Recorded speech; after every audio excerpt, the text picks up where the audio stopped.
power on. I shut down Group 7 for a very good reason. Ed, all I'm saying is that if our own people can't get access to their programs, well, you know how frustrating it is when you're working on a piece of research. Walter, I sympathize, but I have data coming from the master control program telling me there's something screwy going on around here. That MCP, that's half our problem right there. The MCP is the most efficient way of handling what we do. I can't sit here and worry about every little user request that comes in. User requests are what computers are for. Doing our business is what computers are for. Encom isn't the business you started in your garage anymore. We're building accounts in 30 different countries, new defense systems. We have one of the most sophisticated pieces of equipment in existence. Oh, I know all that. Sometimes I wish I were back in that garage.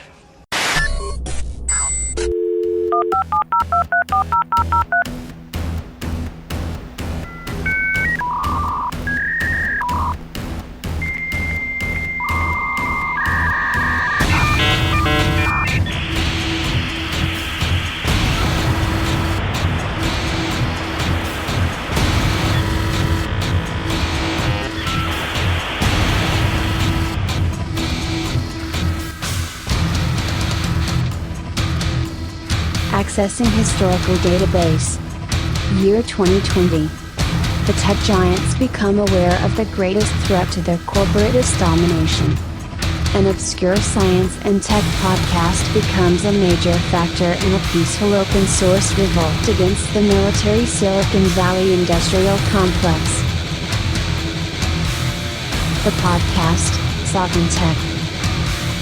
Its host, Dr. Brian Sovryn.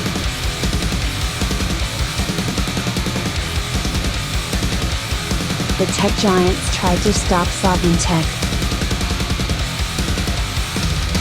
They can't.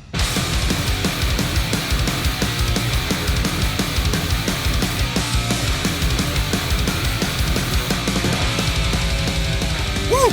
User requests are what computers are for, baby. And let me tell you what I'm for. I'm here for you. The Golden Stallion, the man of tomorrow, Savzu, the rated R radio star, ready to bring you, well, quite frankly, what you are hearing between your ears, and that is the best in professional podcasting.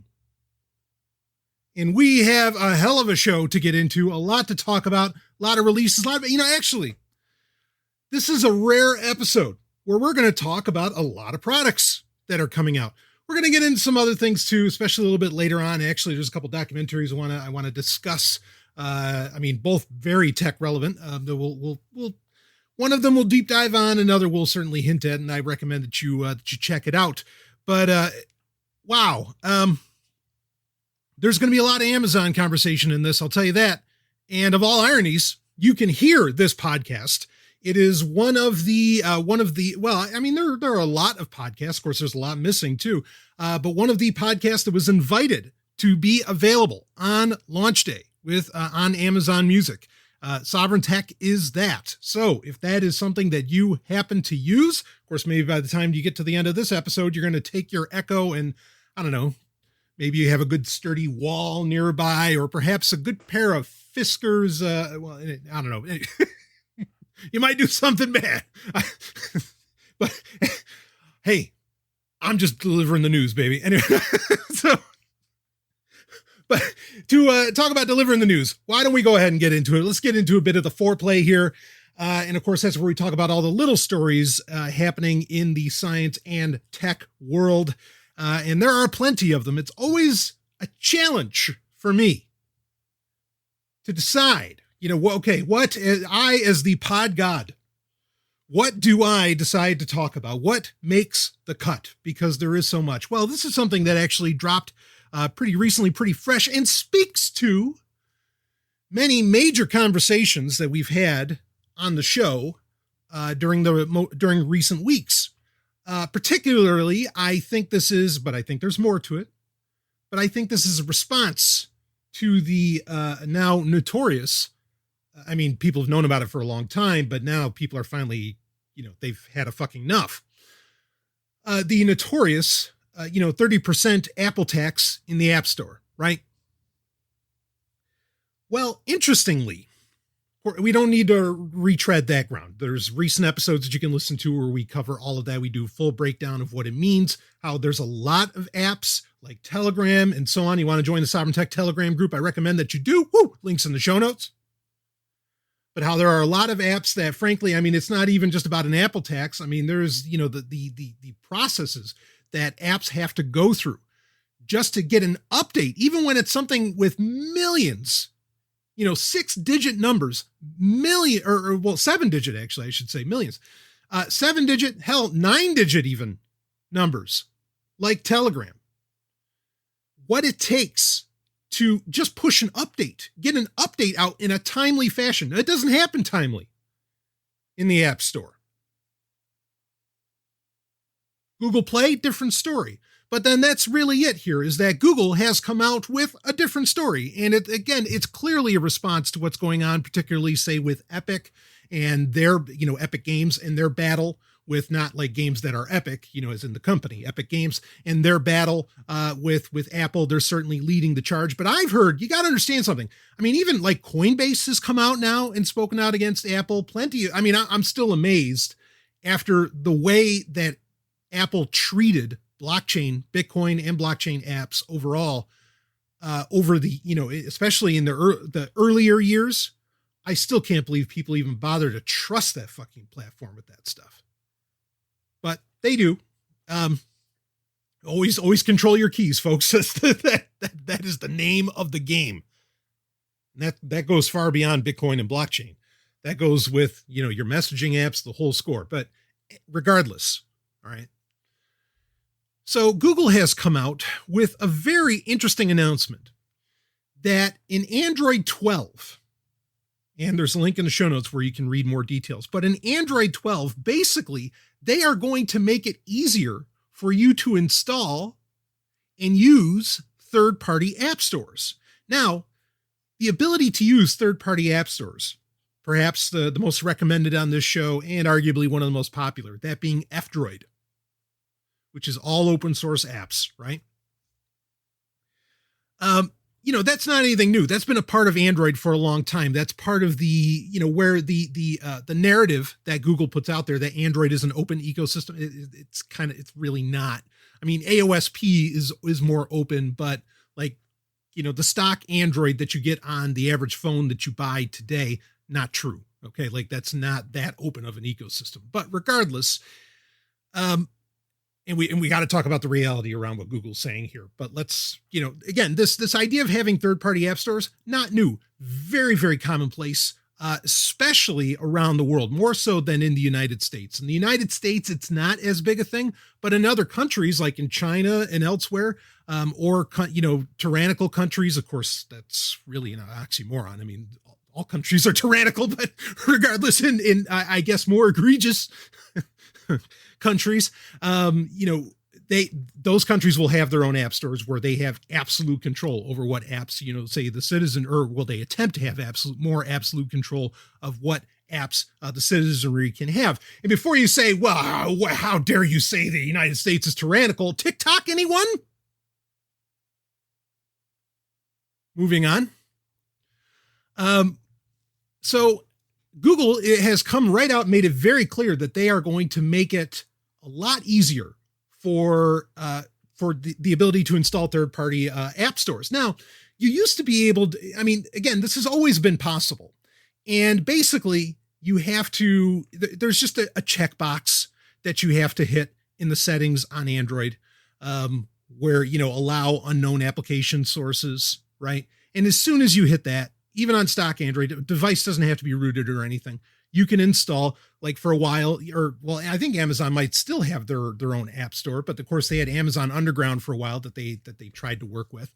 Again, there's F-Droid. There's quite a few different ones out there. Even Humble Bundle, like they had kind of a separate app that lets you install, that lets you install games that you got through the Humble Bundles, which, boy, when's the last time anybody's bought a Humble Bundle? Come on, guys. I remember that used to be like, a weekly check-in. It's like, oh, what do they got? What do they got? And that just, eventually you end up owning so much shit like that you could never touch. You finally say to yourself, I need 5 lifetimes to even be able to play everything I got on Humble Bundle, you know. But anyway, whatever.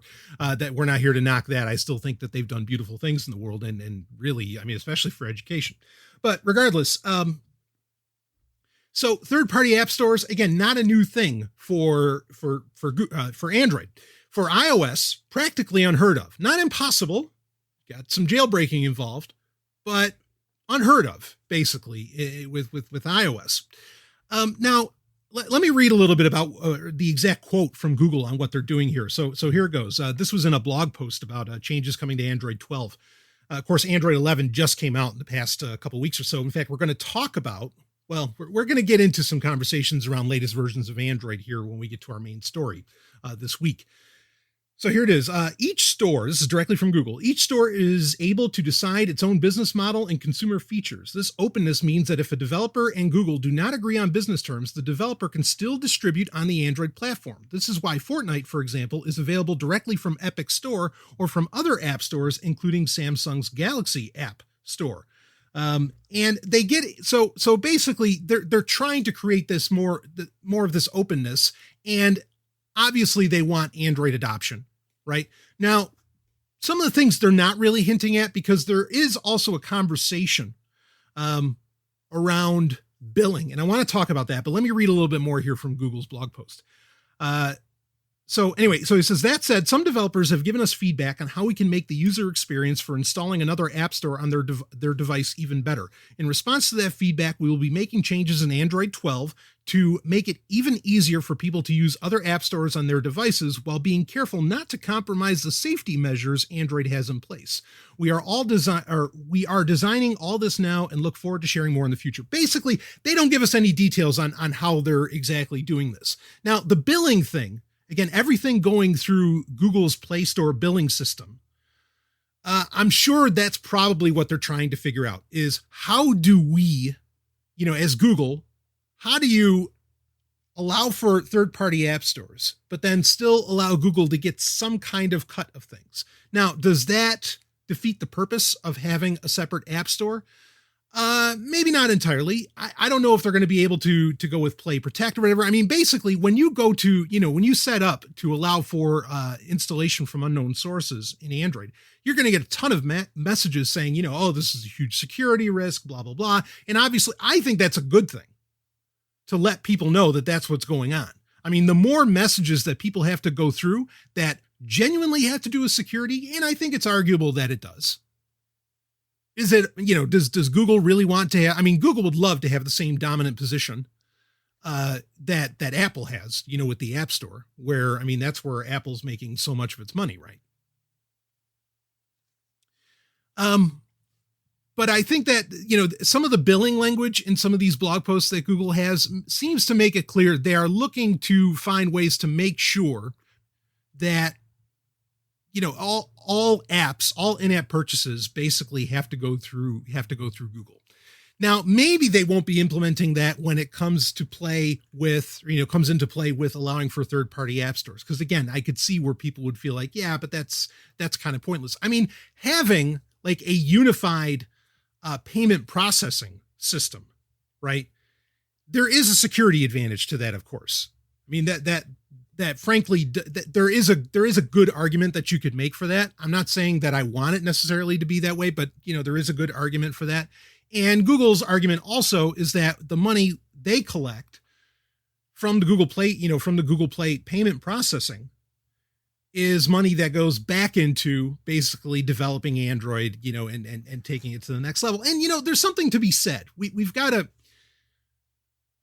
with Android 11, and this is going to play into when we get into our main story here. I don't think it's unfair to suggest that Android now, like there are no, and I've been saying this for a long time, like the new numbers and like the fresh coats of paint and all that stuff that get done with these annual releases of Android, and really with any operating system, are largely to appease investors, to make it look like, well, we're doing something, right? We're changing the game. We're giving people new options, blah, blah, blah. Even when it's really, it's not, shifting deck chairs on the Titanic because Android's not sinking at all, but you are just moving the furniture. You're not really bringing in a whole lot, new for the consumer. However, it is accurate that for the developers, and this is really proving the point, for developers, there are a lot of new things, a lot of new possibilities and features coming into Android with every annual release. Now, that doesn't necessarily mean anything to me as a consumer either. And frankly, like even that, and me also as a developer, I don't really care, right? My number one concern, and this is a subject that's going to come up later in the episode as well when we get into HackSec and we talk about some of Amazon's releases that they had during their fall hardware show. All I'm really concerned about is security. Okay. Like that's my number one concern, but that's not just as a developer I'm concerned about that, but also as a consumer, that should be your number one concern. And Google is admittedly taking strides as far as that goes, right? That it is becoming a more, like every release, it is becoming more and more secure. And there's stuff that they're doing underneath, to stop Strandhog 2.0. I think I got that right. And so on, in successive releases. But it's interesting. I mean, Google basically doesn't do any advertising anymore around new Android releases. And I think it's because they know, like, they're not going to reinvent the wheel with what they're doing with Android. Okay. They'll make things, easier for developers. They'll make the possibilities for, perhaps other people to get in on the platform, like with third-party app stores and whatever. They'll make all of that possible. But for the consumer, the only change they're going to see is in what they can more or less, like, what options they have to do, giving the consumer more options. That seems to be the direction that they're going. And that's not a bad direction, regardless of how I may feel about smartphones in general, which might not be positive. That's not a bad direction to go. And I could see a lot of people taking advantage of this, like Microsoft could effectively create their entire own app store. And, as it relates to their Surface line within Android, like the Surface Duo and so on. Not a bad move, I think, on Microsoft's part for them to do. Because they basically do have, they have a replacement for just about everything that Google puts on Android specifically. So if you could have a Microsoft App Store, in fact, a Microsoft App Store that takes advantage of, because, again, what are most people addressing? They're addressing Epic Games, right? And their battle with Apple. Well, Microsoft's got all the gaming prowess in the world. Hell, like we talked about in the last episode, they just bought Bethesda for some odd $8 billion. And so Microsoft would be wise to take advantage of this. Admittedly, though, while all of that, I can certainly see, I do ultimately see this as a good thing, right? I have pushed for a long time. In fact, there are people who are talking about, speaking of blockchain projects, I'm not going to name its name because I don't believe in it and I don't care. But there was an app that I think got banned from the Google Play Store in the past week that is a somewhat popular blockchain project within certain sectors of the blockchain space. I just don't care. But, I have been espousing for a very long time. In fact, you can read, I have an updated version coming out soon, but you can read my first version of the Dark Android book, which is all about, securing the Android platform and how people can do it. In there, I make the argument, and that was from 2017. In that, I specifically make the argument, and I made it on the show years before that, even, that we need to be able to install independent APK files, and just not even be reliant upon app stores at all. And there are certain apps that take advantage of that, right? Like Signal. You can install Signal without an app store on Android, which, you can go to their website and you can download the APK and away you go. That's great. So I'm all about getting past, even app stores themselves. I'm there and I've been there. Okay. I've been arguing that for years, but the part where this could get a little ugly is that now Android will play a little nicer. Again, I mentioned earlier how you have certain countries that have like their own app stores, that you're supposed to only use those app stores in those countries. And you're not even allowed to really have like, a more traditional Google Play Store or whatever else. This could make things in our present climate, I'll put it that way. I can see where making it easier to install third-party app stores, or ultimately apps that exist outside of the Google Play Store, I could see where governments would be able to take advantage of this. And I think I'll just put it that way. And that's the only negative, or that's the major negative that I see here. Otherwise, I think opening up the platforms to more app stores is only a good thing. I mean, are we going to lose the abilities of Google Play Protect where, the apps get constantly scanned? Yeah, maybe. But then if you have options, I mean, I got to tell you, if I was able to use Android, okay, and I could stay, I mean, all right, here's a key point that also, I've talked about for years, is in, my book and everything else. Look, the Google Play Store is ultimately a rootkit. Okay. If we're going to talk about security, privacy, and all that stuff, I mean, let's be frank about it. All right. It's a rootkit. It's a problem in and of itself. There's ways around this. Obviously you can install Lineage OS, Replicant, whatever you want to, how you want to go about that, blah, blah, blah. That's fine. Getting people off of the Google Play Store, getting them off of the Google Teat is a great thing. Like, would I, with a smartphone where mainly, I mean, I only use my smartphone and I have an Android smartphone. I only use that basically for business. That's it. Okay. I have a completely separate device that I use for listening to Audible, for listening to music, Rock and Plex and all that other stuff. I do that on a completely separate device most of the time. I can do it on my smartphone, but most of the time I like to do it there.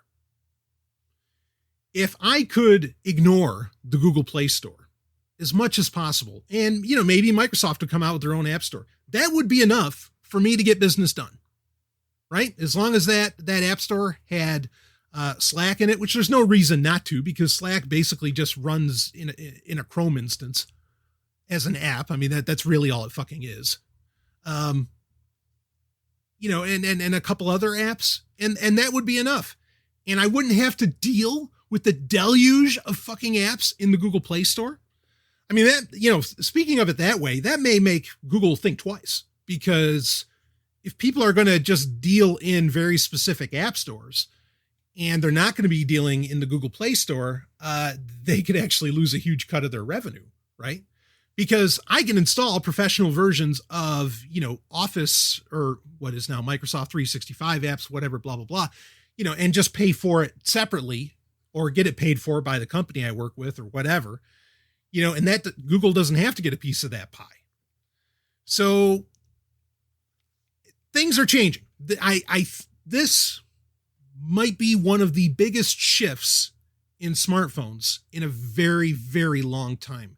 The idea that suddenly third-party app stores are going to actually mean something. And I think it has a lot more possibilities and promise, and ultimately will be taken advantage of outside of gaming, even though that seems to be the main driver here. And so, well, anyway, it's something we'll be keeping an eye on. Let's move on from that. Let's get into another story here. So, well, speaking of Microsoft, a couple of interesting things. One is that we finally got an announcement. Both of this has to do with Microsoft Edge. We finally got the official announcement from Microsoft that they are going to have a preview, public preview available, basically a beta, of Microsoft Edge for Linux starting in October 2020. So just next month, they're going to be putting that out there. There are going to be some features missing, like I think sync with other devices is going to be missing. There are going to be a few other things that won't be there, but it is finally coming. I know what most people say about this. Why? Why would you want, Edge? Why would you want to use a Microsoft product in and of itself, on Linux? Well, I think that there's advantages to it. And part of it has to do with if, especially like if you're freelancing now, and if you're knee deep, much like how Google Chrome has features in it that favor Google products. And to use some of them, you basically have to use Google Chrome. The same could be said for, Office and other Microsoft products within Microsoft Edge. And again, we've talked about it. I mean, it's based on Chromium. It's a solid fucking browser. It really is. I mean, as Credge, I liked it. I was a bit of a fan of it from a security standpoint, even before it switched over to Chromium. But, now it is really it is a solid choice. And especially now, there are great options on Linux, especially in the browser space, that aren't available on any other platforms, which are very, very interesting. And we've had the browser conversation quite a bit lately because we raised the concerns around Firefox because of the new Mozilla, as we call it. Maybe you don't want to, go with Opera. You don't want all of your data, getting schlepped off to the Chinese government or something. I understand that. Whatever the reasons being there. I think there are arguments for using Edge, using something that has such active development that isn't a roll of the dice like Firefox is now. It's also not Google's Chrome, right? You're not handing everything over to Google. And eventually, when Sync is available, to have something on Linux, which is so cross-platform, again, that also isn't necessarily Opera if you're concerned about that. I mean, interesting arguments could get made, but again, it really is a rock solid browser, and there's no reason for it not to be everywhere to be used. I mean, and you can't, again, Microsoft basically has to do this. If you want to be taken seriously as a browser, you have to be on every platform, and Linux is, I dare say, I mean, it's the operating system of the day. If you want to say you want to get fancy, it's the OS du jour, whether people realize it or not. And Microsoft's got to know that people, like, the usage numbers for Windows are probably dropping pretty significantly. There are a lot. I mean, especially when it comes to government installs as well. We know, like South Korea and others have been, for the past couple of years, are all switching away ever since Windows 7 was end of life.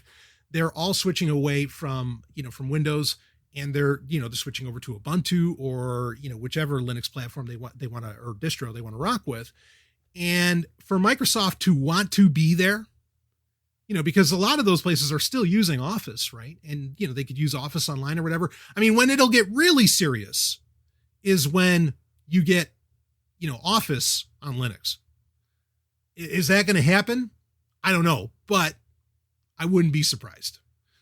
So anyway, the other thing that I wanted to mention with Edge, and I thought this was a nice move, they're coming out with a feature called Sleeping Tabs.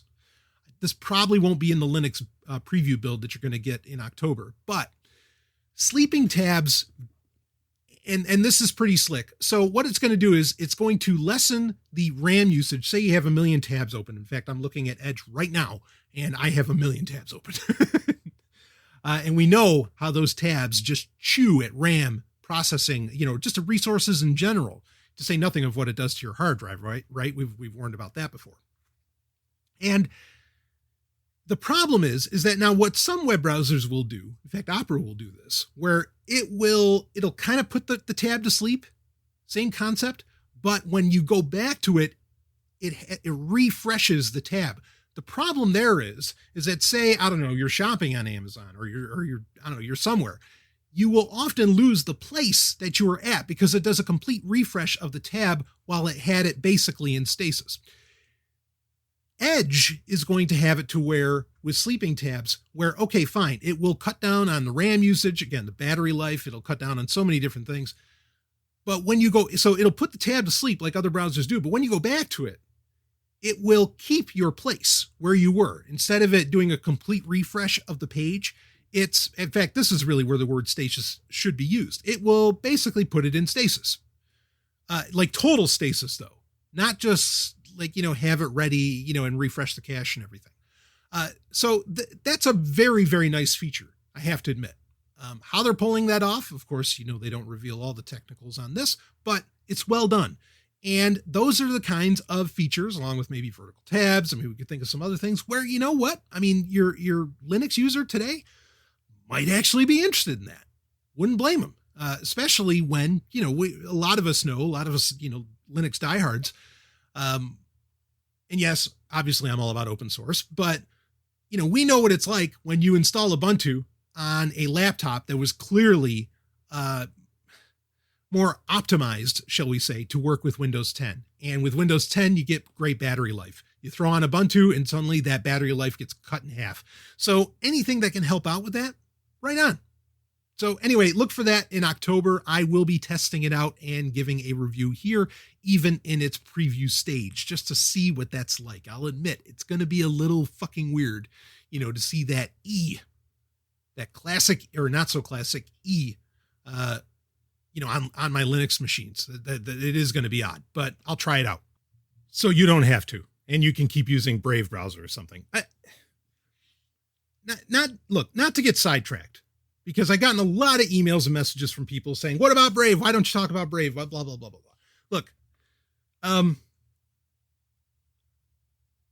browser, your choice of browser, in many ways, the argument could easily be made, is more important than any platform or OS choice that you make. In many ways, that browser has to be fucking secure. You understand? Not only totally secure. I mean, part of my concerns around Mozilla is that apparently it's not like it's anything new that they've had real money troubles, but they sort of haven't, yet they're claiming that they are. And like, there's a part of me, I feel like they're gambling. And, I don't want to be in on a code base that's going to stop getting developed or that's going to tank. And Brave, I don't have the confidence that they're going to be here years from now. I mean, is somebody going to buy them up because they do have somewhat of a percentage, somewhat of a market share with browsers, and so people would want to be in on that? Yeah, I mean, maybe, but again, that's a roller coaster I don't want to ride.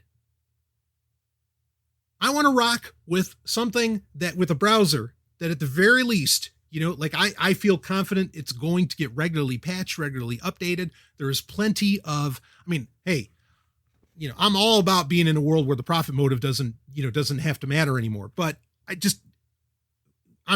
not in that world right now. And to engage the conventional internet, okay, I need a browser that I know there's, a massive team of coders taking care of the business on it. You understand? And if anything, you've got to realize that Microsoft has a massive team making sure that, they're not having to bail water out of the Edge boat, that they can plug those holes instantaneously. No need for a pail.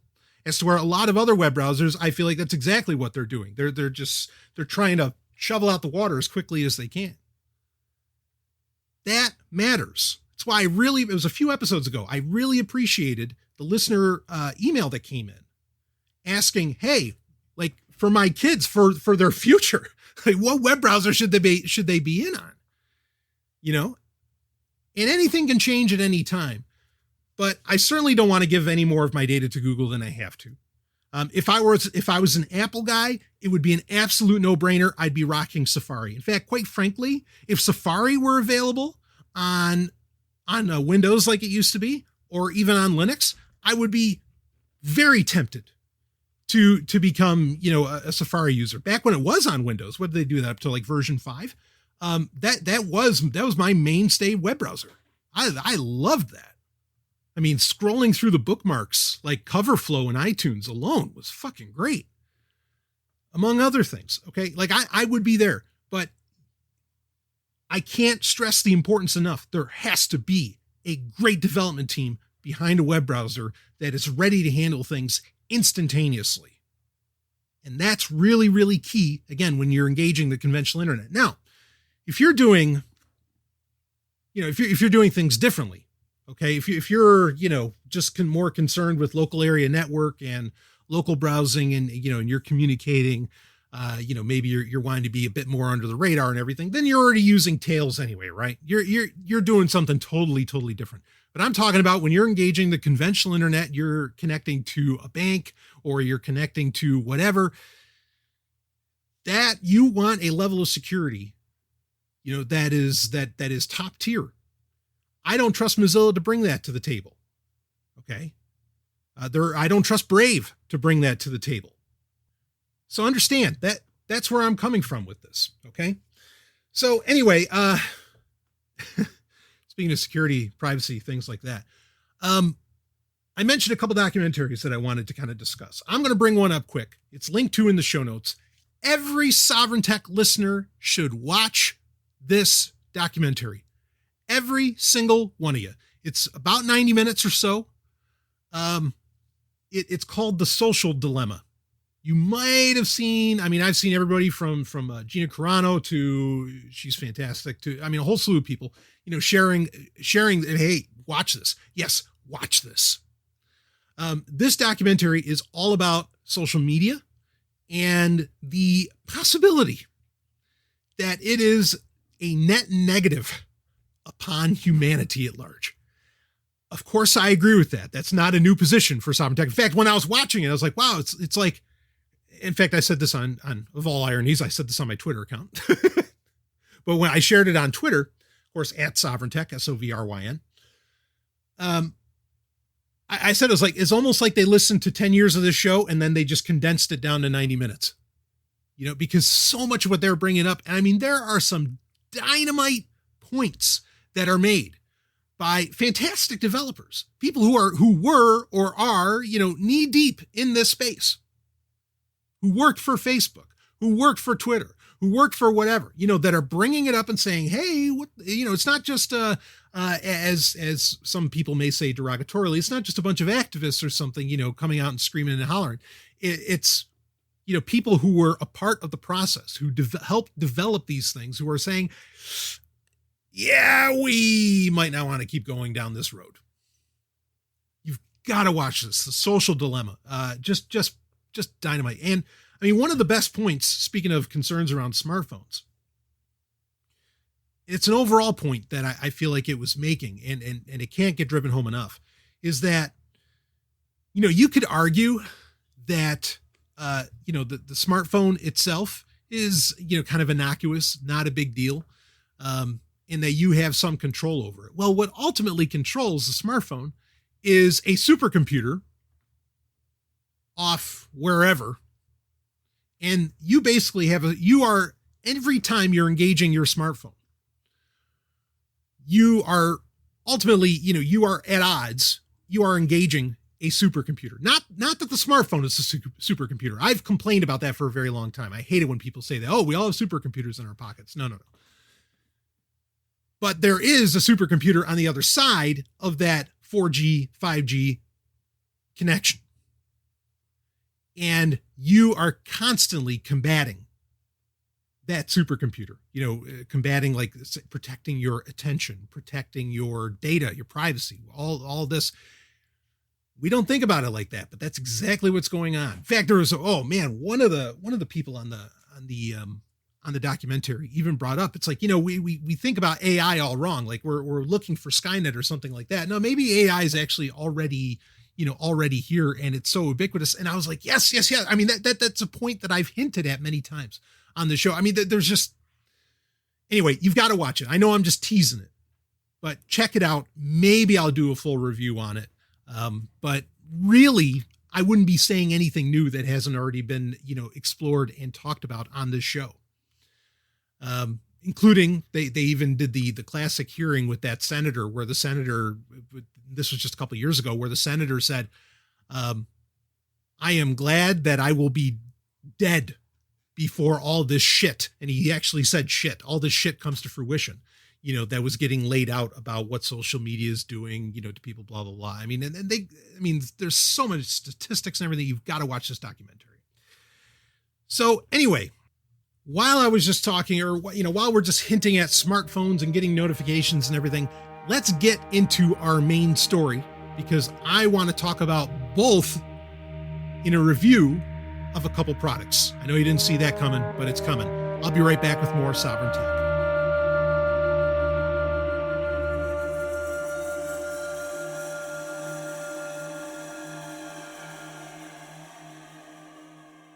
Hey, is Sovryn Tech not enough for you? Well, let me tell you about something you'll never get enough of. No, I mean it. We're talking about a radio show and podcast that goes all night long, 7 nights a week, 3 hours a night, 365 days a year, and has been going since the early aughts, baby. I am talking about none other than Free Talk Live. It's the show you control. That's right. It's an open phones call-in show that is ready for you. And if you're worried that your voice isn't going to get heard, don't be. We are talking about the only libertarian radio show stateside, and not only that, it's also the number 26 talk show in the United States. Start listening now and go ahead and hit that massive back catalog at freetalklive.com. The Golden Stallion guarantees a good time, and you might even find some episodes with me on them when you do. That's freetalklive.com, and we thank them for sponsoring Sovryn Tech. Let's get back to the show.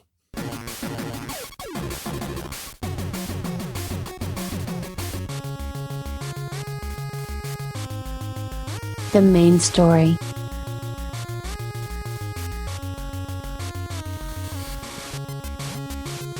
Let the man of tomorrow tell you about a smartphone you probably won't be putting a third-party app store on, even though it might do well to have it.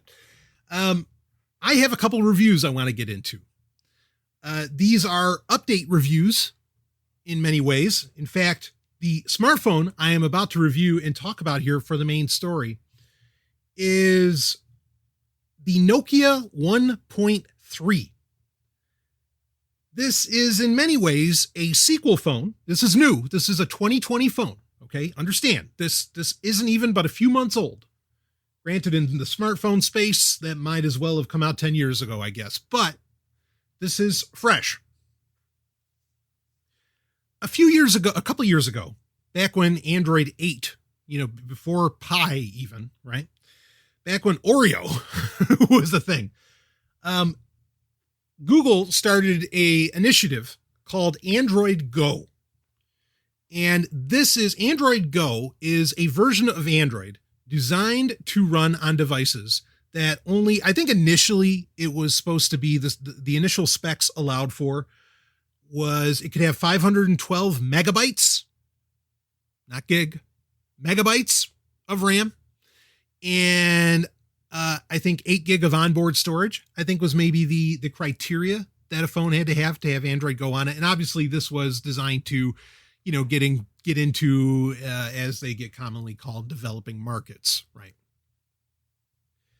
And the first phone to get released in America, in the United States, that was an Android Go phone was at the time was the Nokia 2. Now there have been further phones in the Nokia 2 line, the 2.1, the 2.3, and so on. And those have all kind of gotten out of, they're still budget phones, but they've gotten out of the Android Go ecosystem, as it were. And I tried the Nokia 2. I was very intrigued by it. We did a full review of Android Go at that stage. Again, this is in like 2018 that we did that. So we're 2 years down the line, and I think it's time to do a refresh and see, where is Android Go? Where has it gone? How about that? With, a flagship phone in the Android Go line. And the Nokia 1.3 is certainly that. So to talk about the Nokia 1.3 from a hardware perspective, so I think Android Go, and I want to say it was when it got to Android 9 or, for Android Go, because it has been continually developed all the way up to Android 10 Go is the latest. But the Nokia 1.3, in its part of its marketing, is that it is ready for Android 11 Go. And in fact, it's supposed to get updates into, I think, all the way up to Android 12 at least. And again, there must be an Android 12 Go. Now, granted, that can change at any time, right? Google can come out and say, all right, we're not doing Android Go anymore, and then it's not really Nokia's fault, even though Nokia is, when you buy, because this is kind of like the Android One program, right? Where you're supposed to get 2 years of operating system updates and then 3 to 4 years of security patches, still, which is a great thing. I've applauded that many times. And applauded, that's part of the developments where it's more about the developers, right? Where Android has decoupled the security patches largely from the operating system updates. That's a fine and dandy good thing. Okay. Because like I said, that's the most important thing to me anyway. The number of the operating system doesn't mean jack shit. And like I said earlier, I think we're really entering a time where only the diehards, only the people who are really into the Pixel line and whatever else are actually going to care. And developers are going to, those are the only people that are going to care about what the version number is, of Android. And as long as security patches keep on rolling in, that's okay with me too. But regardless, so I have tried this. This phone runs for $100. You can get it for less. You could probably get it, for like 60 if you know what you're doing, or you could get like a refurb for around that price. And I'm a big fan of, buying refurbed devices, certainly. Comes in a couple colors, I think black and cyan or whatever, however you pronounce that color. It's blue. It's like a turquoise. 5.7 inch screen. Frankly, one of the things I liked about the original Android Go phones is that they were all sub 5-inch screens. I like my phones very small. This is not a small phone. In fact, ironically, so it has a notch, right?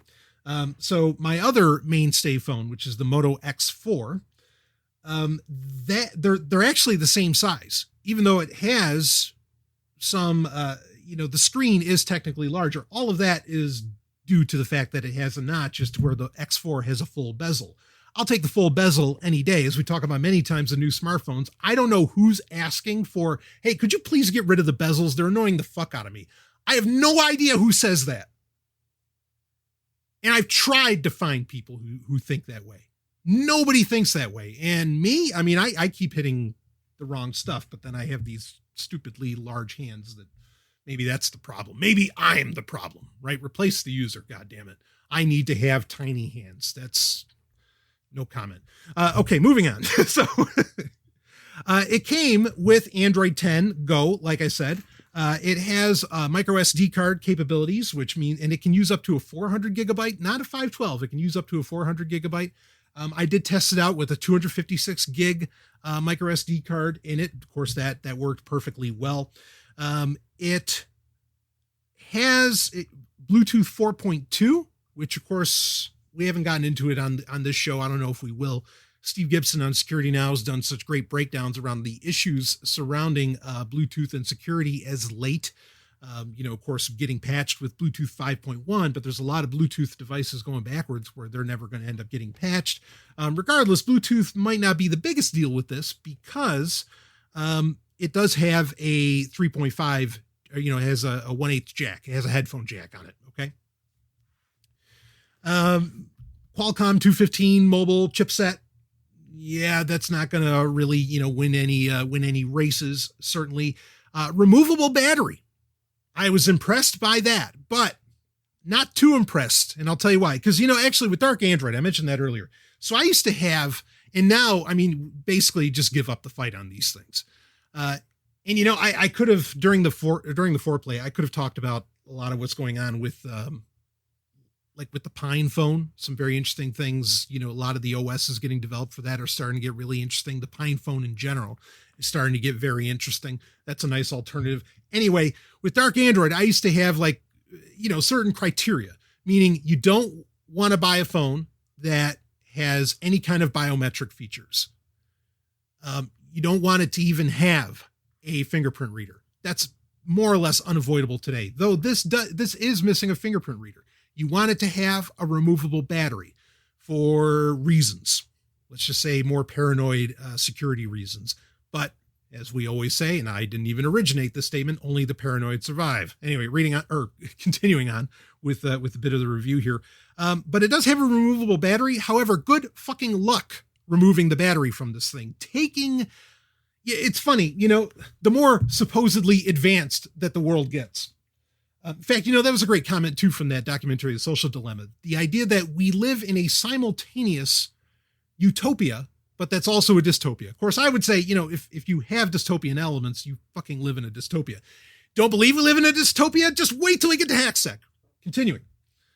But it was an interesting point that he brought up. He's like, it feels like utopia, like it's supposed to be utopia, but it's a dystopia because of maybe who's holding the keys. But anyway, it's funny. No matter how much more advanced the world seems to get, it seems like the more and more I end up pulling out my Swiss Army knife, my nice Tinker model. I keep pulling, the more advanced shit gets, the more I end up pulling that thing out. Isn't that the weirdest thing? And it's not like the Tinkerer model has changed in the past 50 years. Strange world. Anyway, I have to pull that out to take the fucking back off of this thing. There's not even like a little notch. I mean, there's a notch on the screen, but there's not a notch on the back panel to where you can pop it off to remove that battery. So good luck without some kind of tool. Good luck removing the back panel on this. So it having a removable battery, that's great, because that's a long lost feature, it seems like, with modern smartphones. But also it's kind of pointless if you can't take the back off. So screw that. I mean, you can give it a point for it, but you might as well take the point off. 8 megapixel rear camera with low light imaging enhancement, right? Uses HDR and all that. The camera's not that great. I see that as a feature, not a bug. But you know, you might feel differently about it. It does have 16 gigs of onboard storage. That is the absolute bare minimum to be able to get things done with a smartphone, right? If you want to, I mean, don't even dream of really even installing Signal on this thing, right? Because Signal, you share enough pictures with people, which I would argue might be part of the joy of using Signal. You know, sending some sexy time to sexy people, I don't know, but you're going to fill up that space in no time. And you can't, as far as I know, you can't store like Signal backup data onto a micro SD card. Now, I mean, if you put Audible on this, or if you put, I don't know, even Plex, or, you know, a lot of different, or like Kindle, you know, a lot of different apps, you can set all of those to download to the micro SD card, which is great. But there are still plenty of apps where that's not possible. And so, you know, that makes it kind of pointless. But you could pop Telegram on here and, you know, it would work great for that, certainly. It does only have 1 gigabyte of RAM. That is ultimately where it continues and where the Android Go platform overall continues to fail. If this had 2 gig of RAM, it would run fine. It would really run fine. Right now, it is a very, I mean, let's just, so we got the bulk of the specs out of the way that matter. There's no NFC on it, by the way. It is not USB-C. It uses micro USB. So you run into issues unless you're going to use a Bluetooth like Titan key. You run into issues around two-factor authentication with the YubiKey potentially, because you can't connect with USB-C, and there's no NFC. So that's an issue if you wanted your phone to be part of the Google Advanced Protection Program. So consider that, okay? And of course, I recommend everybody have that set up if you do have an Android phone. Even though the Advanced Protection Program, a lot of the new features involved with it are more getting laid out within the Chrome browser, the desktop version. So, and that's disappointing. But anyway, I mean, it's a good thing overall, but whatever. We're not here to talk about that. We're here to talk about Android Go as it pertains to version 10. So this is a slow phone. I would say overall, it's actually pretty usable. For, you know, even tasks a little more than basic. I wouldn't play a single goddamn game on it. I wouldn't even dream of doing that. Forget it. So it's still, while Android 10 Go seems to run fairly smoother than Android Go Oreo, right? Android 8 Go. And things seem to, as long as you're only doing like one thing at a time, you can really, you know, you can get a lot of things done. I'll give it that. So it has matured in that way, even with still only 1 gig of RAM. One of the issues with the Nokia 2 was that it only had 8 gig of onboard storage. That was, even though it had a micro SD card slot, that was just completely unacceptable. And you can't join the storage like your micro SD, because Android allows you to do this, where you can have shared memory between the micro SD card and the onboard storage, but that is painfully slow. And even worse when you're only dealing with a gig of RAM, which is also what the Nokia 2 had.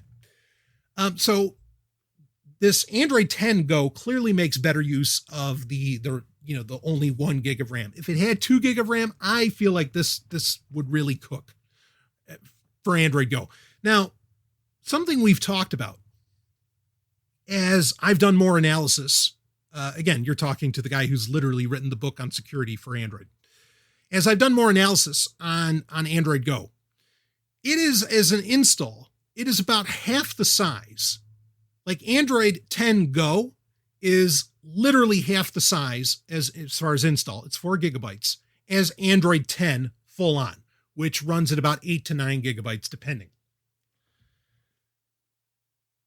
Now, for years, I've said, for the past couple of years since Android Go became a thing, one of my concerns wasn't about Android Go. It was about full-fledged Android. My concern was, what the fuck is in, like, at the time, especially with Oreo, between like the difference between Android Go Oreo and even full on Android 9 at the time, there was nothing that I could see that, you know, that Go couldn't do that the full-fledged version of Android could do. And so I was really, really suspicious around what's this extra 4 gig of Android fucking doing this whole time? If Android Go can do everything it can do, but be so much lighter weight. I mean, this is a very real concern for me. And I was really wondering, like, what are all the background processes going on here? This is a fucking problem. This is you know, for the user, this is a potential like privacy security nightmare. However, with Android 10, and I don't know when this exactly changed. Okay. Now, grant you, at the time when I was using Android Go Oreo, again in 2018, I was not really a Plex user at that point. That was right around when I started switching up to Plex. I can't get, and I have some suspicions as to what's going on here, and it's not like anything nefarious, but with Android 10 Go, I can't get Plex to connect whenever I'm not on my home network that Plex install is also on. Or that the Plex server is on, I should say. And I mean, I can imagine what's happening there, but no matter what I do in the settings, I can't get that to work. And there's not enough of a user base, a technical, should I say, user base of Android Go devices, I think, to come up with the answer. And I mean, I'll just say I don't have the time to look into it to see what's going on there and why that's happening. I opened up a ticket with Plex to see if they could, you know, figure it out, what the score is. But I mean, let's just be clear here. The average person that the Android Go devices are being, you know, marketed to also is probably not running a Plex server or doing a whole lot on their local network, right? And I get that. And I understand, even though I think there's a great argument that, you know, I mean, having an Android Go phone sort of forces you to do less with your phone. And I think that's ultimately a good thing, right? I mean, it's almost a bit of like self-inflicted behavioral control on your part to where, okay, I'm going to rely less on my smartphone because the goddamn thing can't do much. And I'd say that, I mean, that's a win in my opinion, right? You get your attention back and your concentration. So there's that problem. The other interesting thing, and this leads to the next device that I want to review for the main story here. I have the latest Xiaomi Mi Band 5, right? This is, you know, your fitness trackers and so on. And the fitness tracker just it won't communicate with, even though it's Bluetooth 4.2, like there's no problem with any of that. I'm guessing there's something within Android Go where it has very limited Bluetooth functionality. In fact, it makes me wonder, even if you had a Titan key to do, you know, hardware 2FA with an Android Go device, that it wouldn't let you, like it just wouldn't connect. And that maybe the only thing that it can look for, because it will connect to Bluetooth headphones and a Bluetooth speaker. It will do that, but it seems very limited in what Google allows an Android Go device to connect to as far as Bluetooth. So you run into that problem as well. And, you know, that probably comes down to actually a lot of my concerns of what that extra 4 gig of Android in the full-fledged version is doing, where it is processing and collecting a lot of that extraneous, you know, a lot of that Bluetooth metadata. Even if it's Bluetooth metadata that's supposed to be communicating ultimately with, like, say, the Mi, the Mi Fit app, right, which connects to the Mi Band 5, Google's probably taken a piece of that pie. And, you know, before you say, it's like, well, why would they do that? Why would they bother? Well, let me assure you also that iOS, which I've also connected the Mi Band 5 to, does absolutely do that, where it asks you, it's like, you're going to connect this to Apple Health. This data is going to get collected here and so on. So of course they want to do that. And that, I mean, we can raise privacy concerns around that Google's collecting all of this data around devices that you didn't even think would necessarily matter or wouldn't have been attributed or, wouldn't have important information for Google. No, to Google, all information is important. All of it creates a better picture of you. And thus they can, of course, sell that to advertisers. But regardless, so yeah, you're very, very, there are limitations. And I can't say whether or not all of this would have been true with Android Go 8, with Android Go Oreo. At the time, I'm going to guess part of the reason that Android Go Oreo was so rough on the RAM and ran so slow is because some of those features, like, varying Bluetooth connectivity, and as well as, network connectivity, like say with like a Plex app or something, was still available. And by knocking a lot of that out, that's part of what's made Android run so smoothly on such low RAM now. So Android 10 Go, in the end, is an improvement. But you definitely now see the limitations between it and, and ultimately, with a full-fledged Android. Like there are differences now. It's abundantly clear. But if those differences don't mean anything to you, and please, I fully support you never wearing a fitness tracker. I fully support you not dealing with Bluetooth devices really at all. I mean, not having the 2FA kind of sucks. But overall, this is, and if you don't use Plex, I mean, you can use other, like you can use Pandora, it works fine. You can use, other music streaming services like Spotify or whatever, and all that works fine. But if, so if the two things or at least the two things that I brought up aren't an issue, this phone actually works pretty well. Like, I mean, you can only do one thing at a time, but like I said, I don't see that as a bad thing. So you could rock that. But now let's move on to the next. So has Android Go improved? Yes, I would argue that it absolutely has, but then also you clearly see its limitations now. So would I recommend an Android Go phone? No, not really. Not when, I mean, for, this, like I said, the Nokia 1.3, this goes for $100.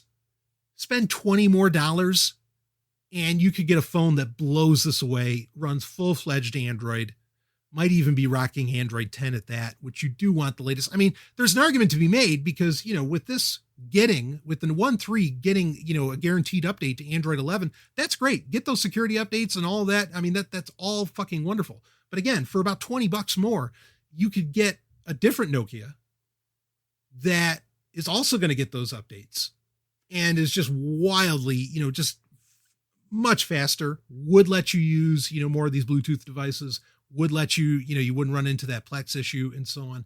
So it's hard to recommend that people go with this unless you really are trying to just have that bare minimum phone, that can run the odd Android app that you happen to need, right? It's certainly good for that. Now, let's talk about the Xiaomi Mi Band 5. So I have been using the Xiaomi Mi Band off and on ever since version 3.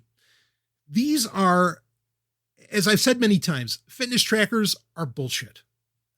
They're absolute bullshit. All right. Like they can't, first, because again, I'm a very fit guy. Okay. I'm not bragging. I'm just saying I know how much time I spend in the gym every single week, practically every single day. I know. My fitness tracker doesn't know. Why? Because it doesn't know how to track you lifting weights.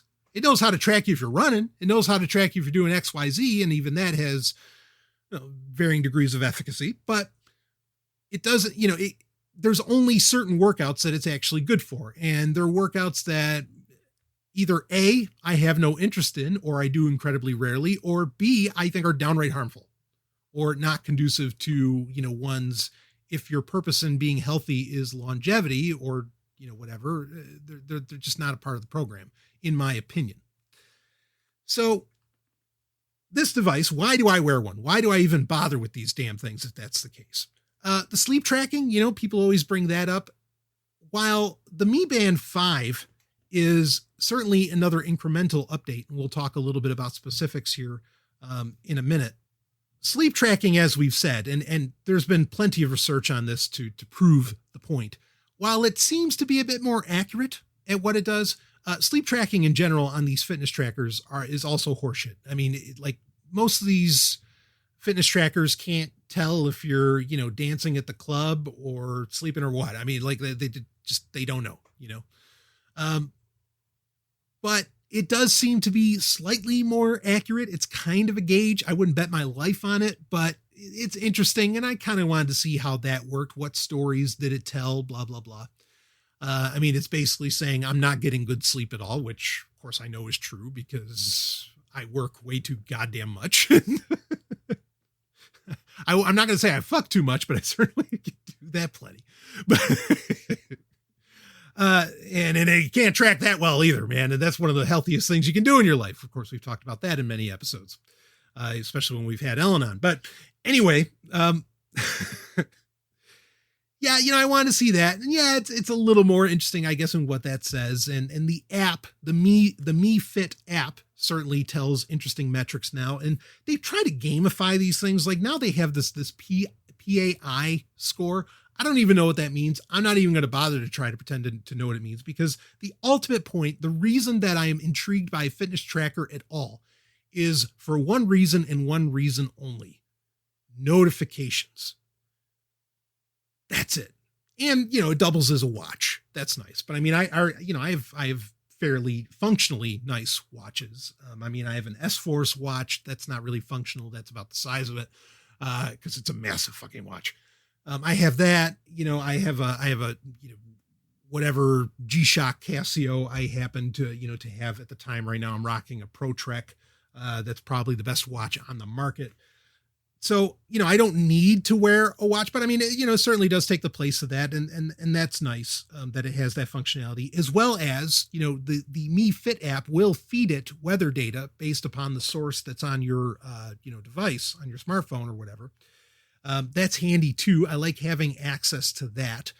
Also, it can control, and this has been true since the Mi Band 4. It didn't exist in the Mi Band 3, but I thought it was a welcome addition with the Mi Band 4. It can control, whatever audio is playing on your smartphone. On the Mi Band 4, that was a bit of a failure. It is now vastly improved on the Mi Band 5. I thought it worked fine on the Mi Band 4, but then, it wasn't that big of a deal to me. Again, it all came down to notifications. We're going to talk about that in a second here. But one of the UI changes with the Mi Band 5 is that now you can set up shortcuts where when you're on what you could call the main screen, and it's just a little 1-inch screen. It's a little bit bigger than the Mi Band 4. It has like another 0.2 inches, I think, on it than the Mi Band 4 had. The colors are a little richer, blah, blah, blah. And you get a bunch of different watch faces that you can put onto it. If you have any kind of smart watch, you know what I'm talking about. Or if you have a fitness tracker with a color screen, I'm sure you deal with the same thing, whether it's Fitbit or whatever company. The music controls or audio controls, because it works with Audible and podcast apps and everything.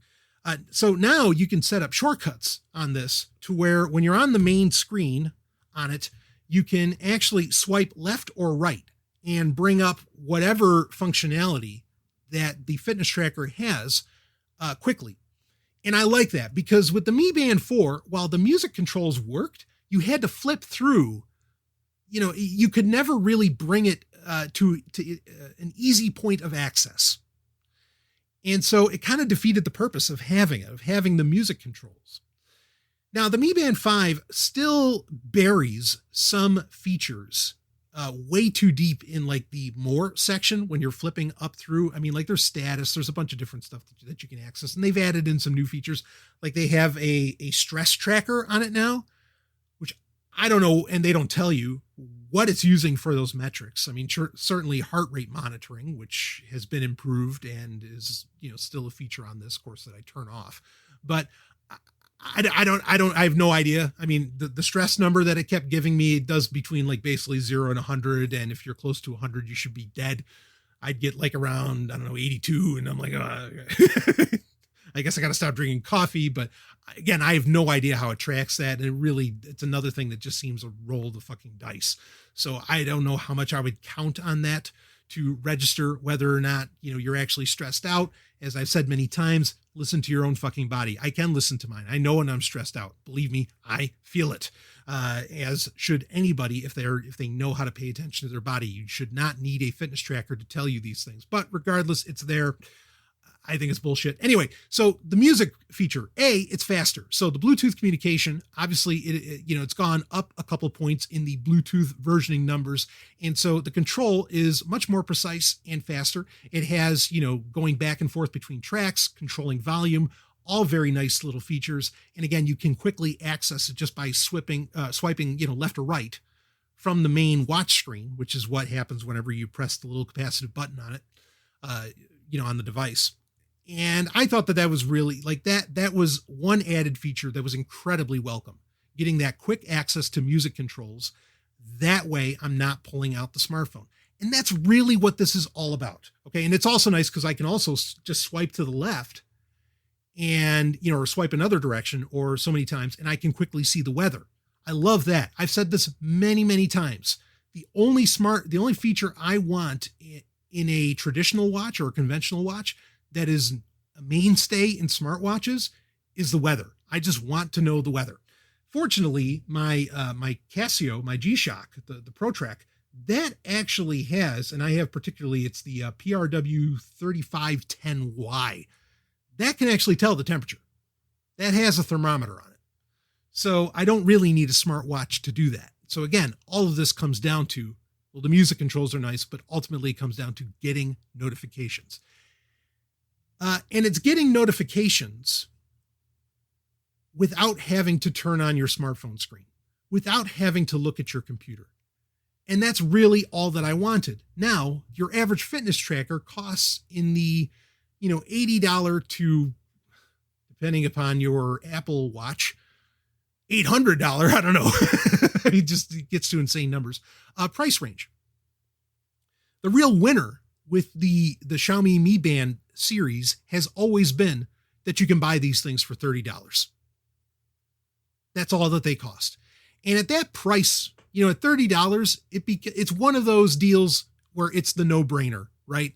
Like, even if you find you didn't like the damn thing, what the hell? It was $30, And for $30, it's remarkable just how damn good this thing is and how useful it is, even just for music controls, telling the weather, getting those notifications. You don't even have to care about any of the fitness features. They don't have to matter because for $30, this does a tremendous job. It has a nice silicone band that doesn't make me itch too much, if ever. That's nice. It is waterproof, or largely waterproof. I think it's I want to say it's IPX67, might be 68. Anyway, that's good enough. You can shower with it, swim with it. It does the job. In fact, it has swimming tracking now. I have no idea how well that works, but it's there. Anyway, with the notification. So here's the deal. Yeah, I can't stand looking at screens anymore. I have to, but I'm done. If I got to the point, in fact, I've said this, my measurement of success, I think real success in the modern world is, can you or can you not be permanently AFK? Can you permanently be away from keyboard? Whether that's a touchscreen keyboard or a physical keyboard, doesn't matter. Can you be away from the keyboard? If you can be permanently AFK, you have won in the modern world. And note, that has nothing to do with money. Money can certainly help, but it has nothing to do with money. Anyway, so yeah, I don't want to look at my smartphone screen. I watch The Social Dilemma. You'll never want to look at your smartphone screen again either, but that's not anything new for me. I've been saying that for years. I don't even necessarily want to look at my computer screen anymore, unless I'm writing, that's a different thing. But even that, I've gone to Moleskines in many ways. No, really, I have.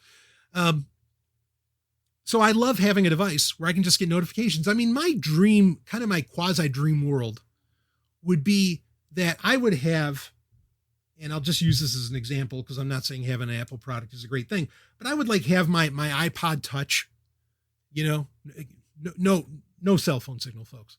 I'd have my iPod Touch with, and I have one of these. It's a little lightning connected adapter that allows you to plug in a USB device, Ethernet, and of course, lightning power. And I would have that on a little stand upstairs in the house, connected to Ethernet, the whole thing. And I would basically, I'd be able to receive notifications from the device, and maybe it'd tell me that something was happening on Telegram, which is basically the only place, or Threema perhaps, which are the only places that or maybe like a specific email address. And those are the only places where I care, where it matters, where it might be important in that moment to respond. And see those, maybe control Audible from a distance or something like that, whatever. I mean, granted, that would require Bluetooth headphones or something along those lines. That gets into another conversation. But bottom line being is that I would not have to look at a screen, but I could still, interact with the people that matter to me that are far away, or I could interact with Sovereign Tech listeners if I felt it important. And if I need to, fine, I can go to the device. Hell, I don't even have to pop open a computer. I could just have this little, 4-inch screen and, start typing away with a USB connected keyboard, start typing away an email or a response on Telegram, boom, done, and walk away. And when an important notification comes, there it is on my Mi Band 5, right? Now, privacy concerns around the Mi Band. You can get apps. In fact, in the F-Droid third-party app store that we were talking about earlier, you can get independent apps that function with the Mi Band 5 that might not give you all the nice features that come along with the Mi Fitness app, but will do certainly most of what I've described that this can do. And you could run it with that. If you're concerned about Google or Xiaomi collecting such and so much data about you through your Mi Band 5, you can control that. Okay. So apps exist, independent apps exist that allow you to still use this as a notification device or whatever else. But not, if you're concerned about that data going somewhere you don't want it to, you can resolve that issue. So it's a really, really great option as far as that goes. And that comes from the popularity around it. And that popularity is possible because of just that ridiculously low price point. Is it a dramatic improvement over the Mi Band 3 and 4? Not dramatic, but the ability to quickly swipe instantly to the music controls, as well as the weather, as well as notifications and so on. Those are winning features. The battery life, this thing easily lasted me 2 weeks, and that's with all the features on. From heart rate tracking, sleep tracking, all the tracking. And because I was testing it out to see, and also I got to a point where initially I ran it without all that, but then I wanted to say, all right, let's charge it. Another nice thing is that now you can charge it without taking it out of the band, which used to be a pain in the ass to take the little capsule, which is really all the device is, taking that out of the band, having to stretch the band open and everything to plug it into a weird. It's still a proprietary plugin. It doesn't use USB-C or anything like that, unfortunately, but you can charge it without taking it off the band. I think that's really cool, or that's a nice little improvement as well for the 5. But I wanted to drain the battery because here's one of the biggest problems with this device, and this is true for most fitness trackers. You can't turn them off. You can reboot them, but you can't turn them off. So I wanted to drain the battery as quickly as I could. And so, I just turned all the settings, everything on, turned it up to high, and it still went, I want to say it went 12 days. And I never took it. I did not take it off during that whole time. And I did, I kept doing the stress test and all this other shit. And that's impressive for what it is. So if you are looking for a pretty good fitness tracker, a great notification center, and something that's kind of cool to be able to remotely control your music more, this is a winner ultimately. But also keep in mind, it's not going to connect to your Android Go phone, but it will connect to your normal Android phone, and it will also connect to iOS. It works in iOS now. That used to be a concern, is that Apple was only going to allow smart devices of their own design. That is no longer true. And, the Mi Fit app and on iOS as well as on Android, are basically at parity. The only weird thing is that the Mi Fit app, it seems, on iOS does not let you control all of the notifications that you can possibly get. It allowed me to get Telegram and Outlook, which those are really the only two things that mattered to me. But on Android, you have a lot more control over what apps can send notifications. So there is that difference. But then maybe there was something I did in order of operations of install on an iOS device. That's entirely possible, even though I am up to iOS 14.0.1. So that's the latest, just as of a couple days ago, which fixed some Bluetooth issues and I think email reading issues. But anyway, regardless, for what you want, I recommend it.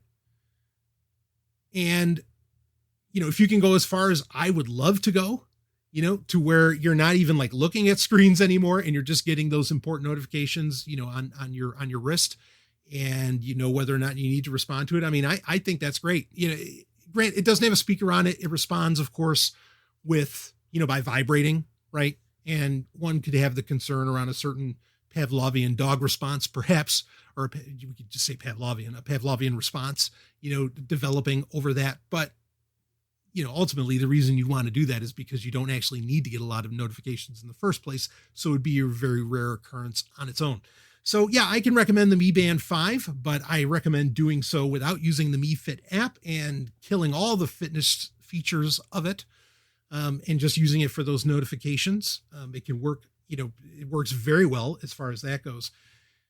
But the Android 10 Go, the Nokia 1.3 phone that uses it, it's a no-go. Anyway, we've got more products to review in HackSec. I'll be right back with more Sovryn.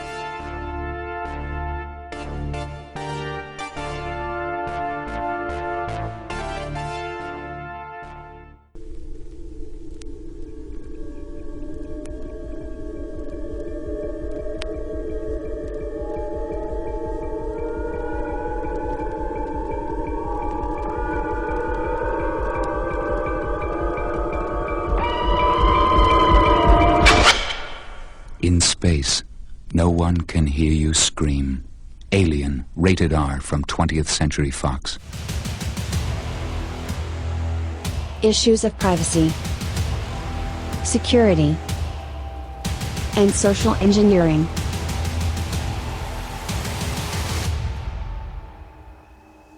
It's HackSec. Now, I am trying. All right, one thing I'm going to try. I'm going to try and not snap. I'm going to try to keep cool during this segment. But what I'm also trying is I'm trying to understand who thought, and we're not going to get to it at first, but who thought at least one of these products that Amazon revealed during their fall hardware event, which just happened last week. Who thought this was a good idea? And you'll know which one I'm talking about. And if you follow me on Twitter, the day that the event happened, I already shared you on it. And, well, anyway, you know my reaction. So I'm going to pull up a bunch of stuff from The Verge here. Okay, there's a ton of links. I put one main link that covers all of the releases. We don't have to cover all the releases, right? Like, okay, fine. There's a new Echo and it's spherical instead of cylindrical. Okay.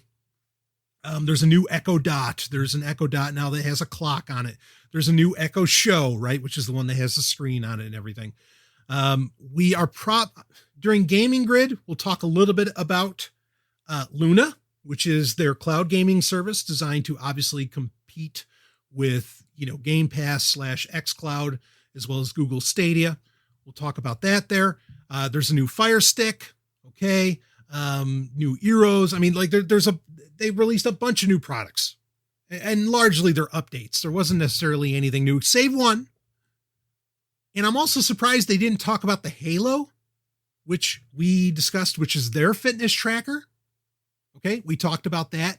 And if you want to know reasons to not wear a fitness tracker, I mean, the Halo had a very specific reason to not wear one because it was, well, that had to do with how it read your voice. Talk about stress tracking. But anyway, go listen to, I think Angels Don't Wear This Halo was the name of the episode just a couple episodes ago. Go listen to that if you want to hear about the Amazon Halo. They also announced, and this is not a huge deal, but somewhat interesting. They announced what they call Guard Plus, which Echo or Amazon Guard or Amazon Echo Guard, whatever you want to call it, has been a feature that was initially for free if you owned an Echo, where it would listen for a loud noise like breaking glass or something like this. And it would alert you in the, Alexa app on your smartphone if that happened, say, while you were away from home or something along those lines. Well, now they're starting a subscription service called Guard Plus, and it's going to be $5 a month, or I think it's $49 a year, where now it will also, and these features, again, there's really no good reason why these features can't be free, but regardless, these features will contact emergency services on your behalf. And there is apparently a team of trained agents ready to handle the situation. But also, it will play a warning sound to potentially, deter intruders and everything.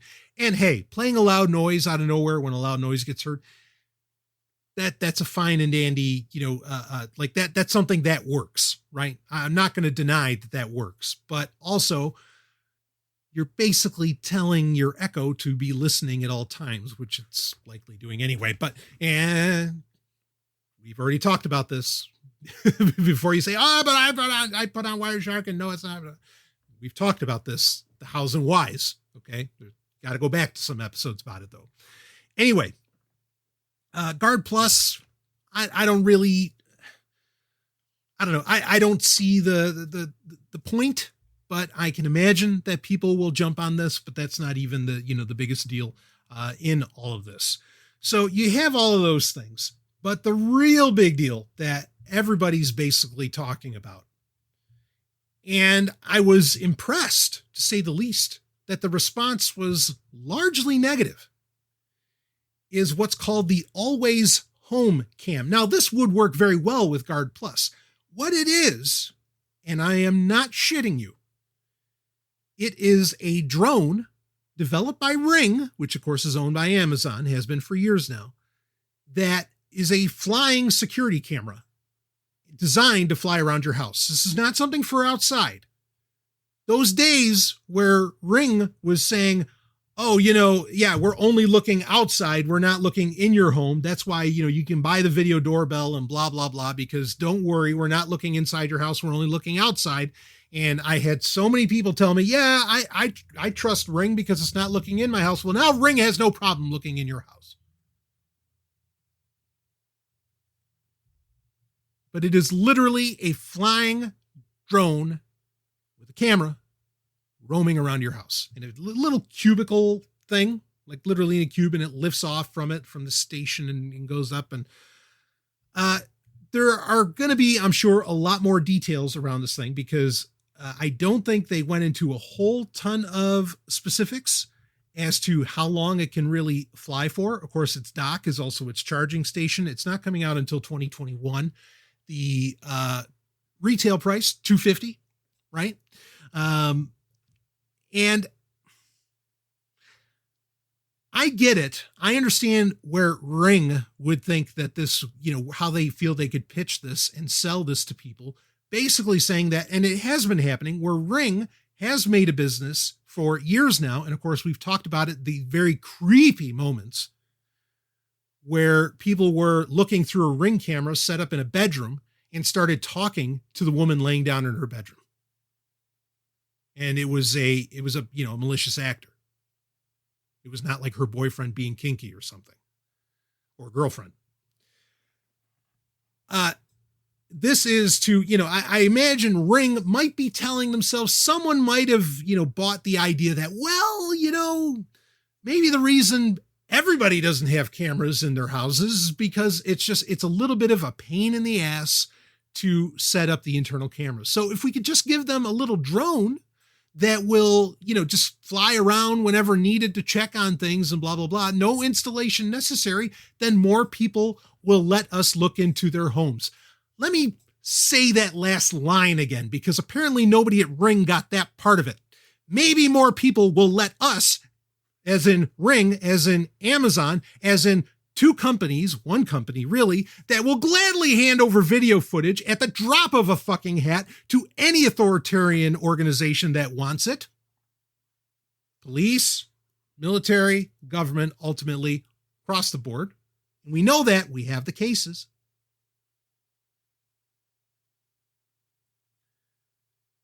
Maybe the reason people won't let us, and again, that us encompasses a lot of people, is because it's just too much of a pain in the ass to install security cameras.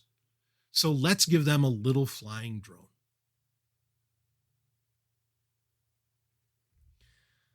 I want to read this is by Dieter Bonn in The Verge. I want to read some of his write-up on this. And here we go. Actually, before I get to that, Joanna Stern, who of course writes for WSJ, she's a columnist there. Her response on Twitter was right on. It just is. This is it. That's the tweet. Ring just announced a security drone for, in all caps, inside your home. Yes, it flies around your house, recording things, period, in, period, your, period, home, period. Frankly, that's all that needs to be said. Joanna Stern was right on the money. How does that not bug people out? Well, fortunately, like I said, largely people did get bugged out by this. So here we go from Dieter Bonn. The Ring drone is just the latest Amazon privacy puzzle box.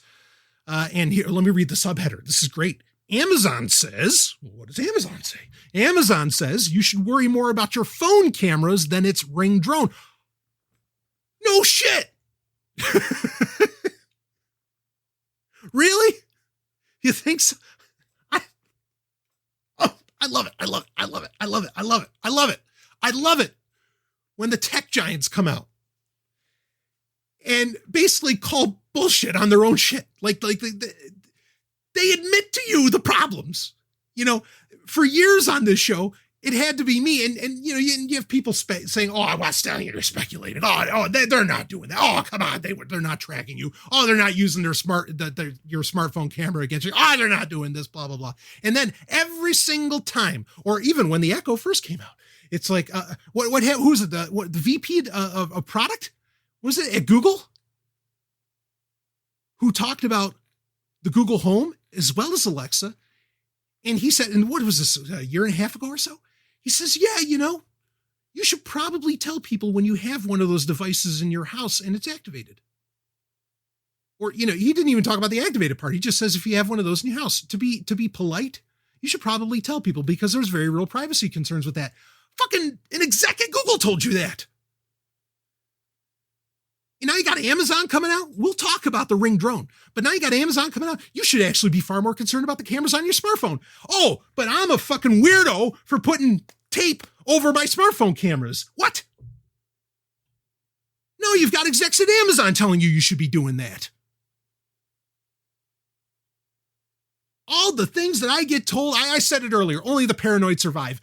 All the things that I get told, oh, that's crazy, Stallion. Oh, that's going too far. Oh, they're not going to do that. Oh, that's not a good idea. The companies themselves are telling you this.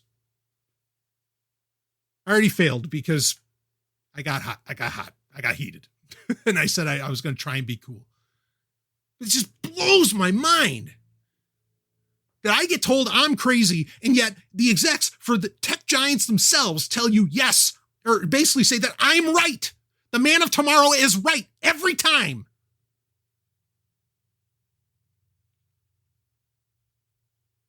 Reading on. What do you got for us, Dieter? Let's do it.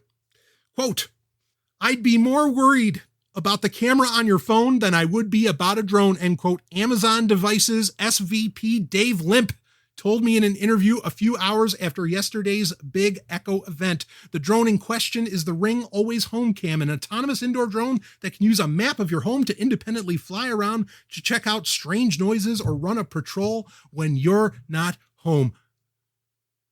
The drone was just one of well over a dozen product announcements Amazon made yesterday, including a blah, blah, blah. Anyway, they go down the list. Box CEO, Box being, of course, cloud storage company.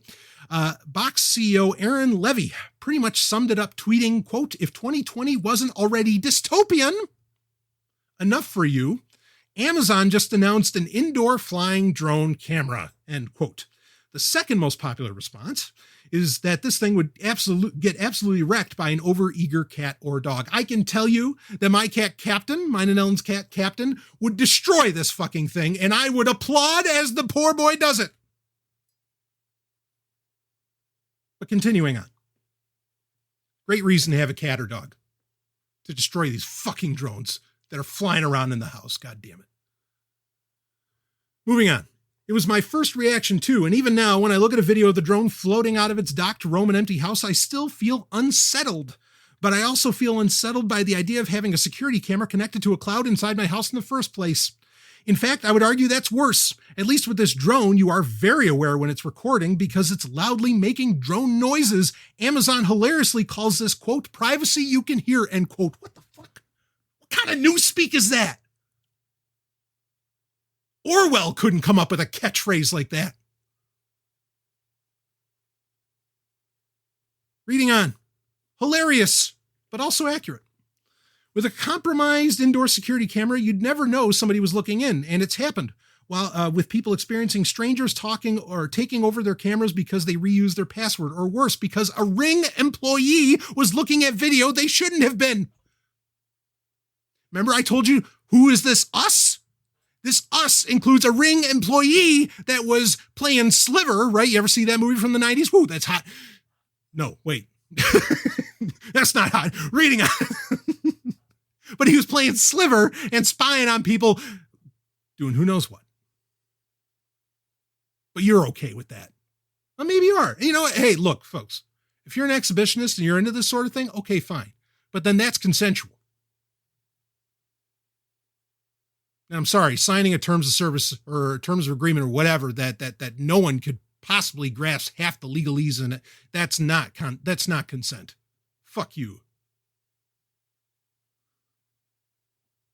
But the drone, reading on, creeped people out in ways the existing security cameras didn't, and I think it's because it moves without directly being controlled. Oh, it's better.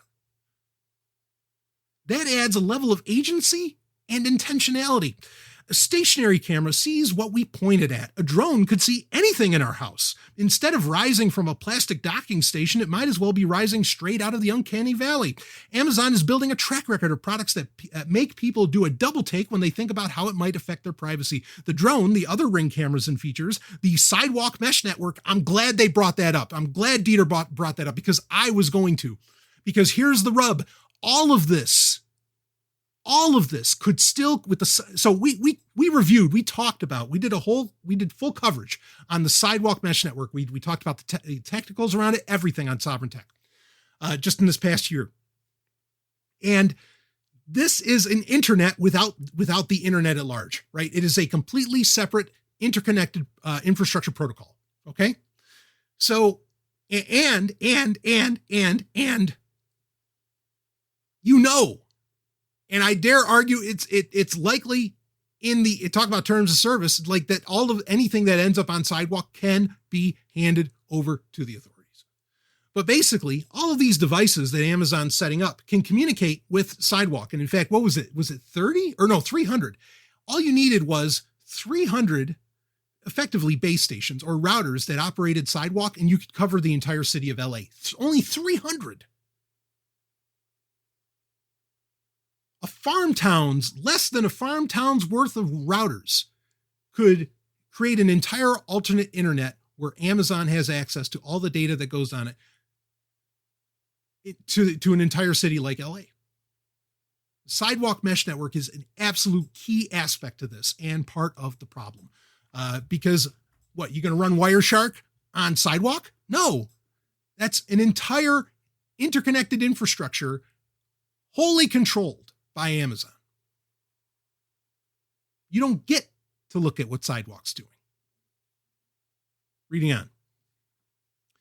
The Halo app that asks you to be scanned in your underpants. There's also, yes, that's part of that Halo device that we talked about, the wearable.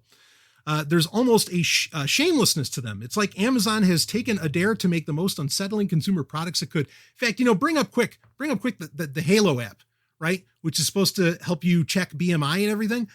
Amazon's telling you you should be more worried about your smartphone camera than our drone, but then they're also selling you the fucking product in the Halo fitness tracker that is going to take an ass ton of pictures of you, of your ass at that.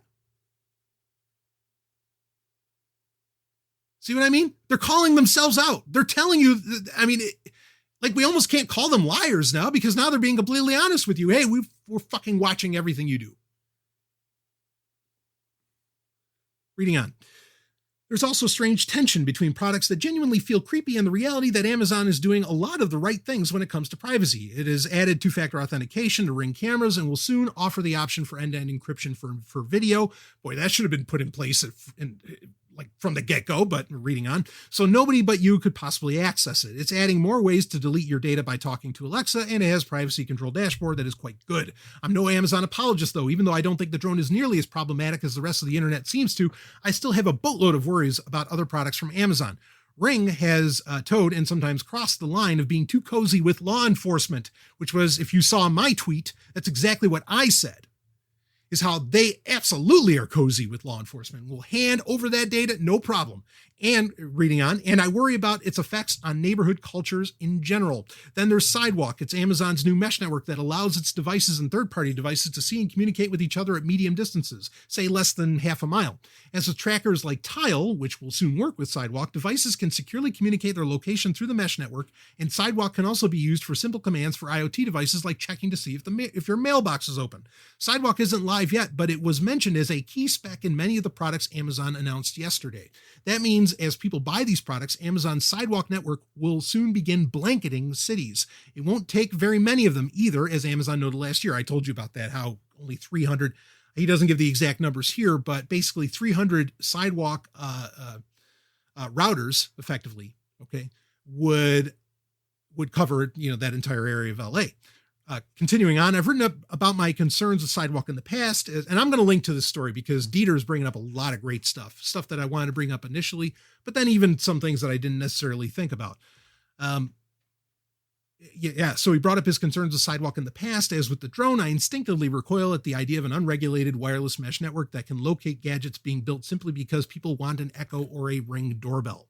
But again, as with the drone, Amazon has privacy-focused answers for each of the most obvious concerns I could think of. It spent the past year stress testing its security to harden against hackers who might want to use it to reveal your location. There are multiple layers of encryption and limits on bandwidth usage to prevent malfeasance. It's opened up an API for developers and gotten Tile on board as a third-party vendor. Amazon says that any Sidewalk gateway like an Echo will allow a customer to turn off Sidewalk if they don't want to participate.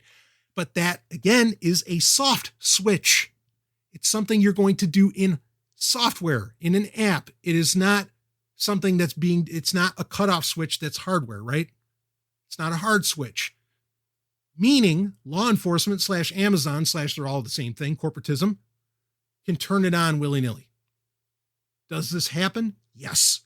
We've had cases where Google, and when supposedly they said, we only automatically turn stuff on around our campus, but then, an update got pushed. Or a signal got pushed, I should say, by Google, and all around the country, Bluetooth got turned on devices that had it off.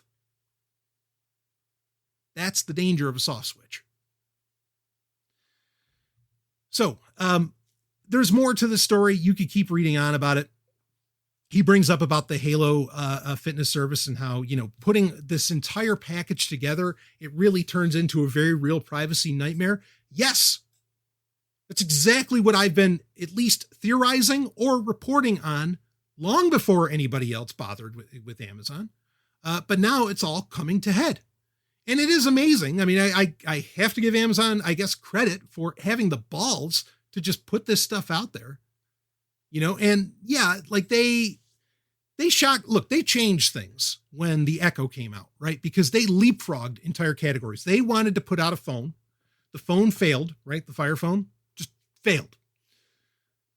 And so they just skipped the phone entirely and, came out with the Echo, and it became wildly popular beyond my belief, frankly, but it did.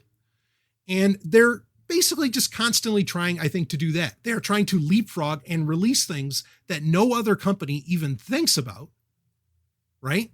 Like Apple's not coming out with a flying drone. Of course, maybe the people at Apple, have some degree of sense to say, no, people aren't going to do that. Maybe the same is true at Google. I don't know. But there's the problems here are just obvious. You don't actually totally control this device, right? Like you don't fly it. You don't have, because that's what some people were saying is that, well, this could be interesting because You could have it go spy down in the basement if there's some noise down there. Yeah, but you don't actually like really control it in that way to where it really, could do that for you, and also fucking get some guts, but God damn it. I mean, that's a whole other side subject, because this feels like just another thing to keep you locked away in your room so you never have to step outside. But again, many of the issues are absolutely obvious with this, and I'm trying to keep from just like lashing out about it, because it's unbelievable that anybody thinks that this is a good idea, that anybody's going to want this. And, I kind of get it, because, and here's the sad part, especially right now. I mean, so understand this. This is a product that Amazon's probably been developing at Amazon, 123 or 136, whatever their lab's name is there. It's their version of Google X. They've probably been working on this with Ring, which is them, their own acquisition. They've been probably working on this for a few years now. I'm sure they've been working on how do we create, they want to create the smart home with Alexa being the center of that. And so they have been developing products, that play off of this. Now, I mean, this looks, as far as, in a science fiction sense, I mean, frankly, in Babylon 5, you had like those flying recorders that journalists use. It looks very much like that. So it's not like they necessarily had an original idea. Science fiction's already been on board with this, just like it was with the Echo. Regardless, it does appear to be a leap in the market category as far as security goes. Okay. But I'm sure this idea has been around for a while. Now that COVID basically hit, I think Amazon feels like, okay, we're in a new normal, like everybody says, and all bets are off. Let's try releasing some of our most draconian, idiotic shit that we can. Because right now, everybody's just holed up in their home. Their homes are their world, basically. And so, maybe, I mean, I can imagine there's somebody at Amazon who's thinking it's like, yeah, this is like having your own little police force, your own little detective force or something like that, and so they're taking advantage of incredibly high stress levels. They're taking advantage of an election year where people are walking around in absolute fear, rightly or wrongly. It's not like you have any good choices as far as politicians go. Of course, they're politicians. There's never a good choice. But they're really taking advantage of people's mental states right now, in my opinion, to see if this thing could actually even fucking sell. But it speaks to a much larger problem, I think. There's the privacy issues. Sure, those are easy to bring up and to talk about, and nothing new for Sovryn Tech. You knew exactly how I felt about this. I think people have already been sharing this story in the Telegram group, and, it's not a surprise. Is it adding on to the surveillance society that we live in? Absolutely. All of those things are true. We can go, gaga nuts about all that, and it's the truth. I think it's worth talking about the fact that Amazon is basically admitting that your smartphone is a privacy nightmare, which it is. Okay. Part of the reason I'm not a big fan. But I think there's more of a psychological issue here that I am very concerned about. And it's really come to head even more for a lot of people, consciously or unconsciously, during COVID-19, during 2020. We are, I don't think this is unfair to say, humanity, if we were to buy into the notion that humanity is a species and thus has some, certain shared genetic traits, we are a nomadic species by nature. That's not new information by any means. We are. I have been listening, and not that point came up in this. I was actually listening to a great part of the Great Courses series of All Ironies on Audible. Again, I've brought it up many times. I've had an Audible account before Amazon owned them. Believe me, I do not like that they own them. But I was listening to one of the Great Courses, and it's the barbarian empires of the steppes. Basically, it's talking about how did we get to Genghis Khan, right? And I'm not going to say it's a very good lecture as far as like the great courses go. It's not bad, but it's also not like really great.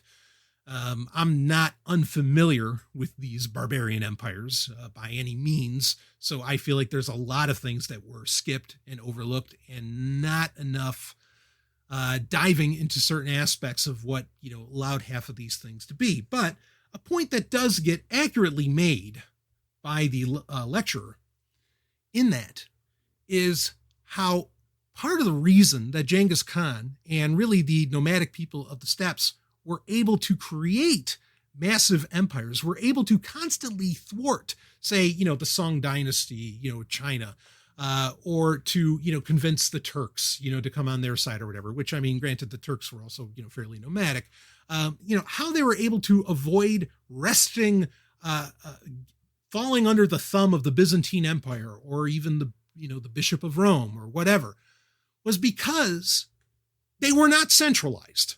They were nomadic. You can't control. In fact, they could keep beating the other peoples around because they were very settled. But because they were always on the move, I mean, it gave them an advantage as nomads. Okay. And because everything they owned, everything could be packed up fairly quickly and you could move on to greener pastures as needed. That was a powerful advantage in the early parts of, well, shall we say, the Common Era. And of course, it was, a tremendous advantage BCE as well. We are inherently, a nomadic species. Like that. That's how we came into being.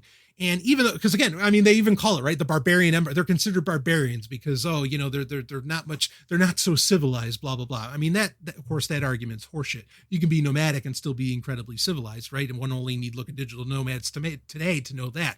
Not to say that they're anything relevant to the Mongolian, empire. But I say all this, my point here, and I do have a point, is that we have become enslaved to our homes.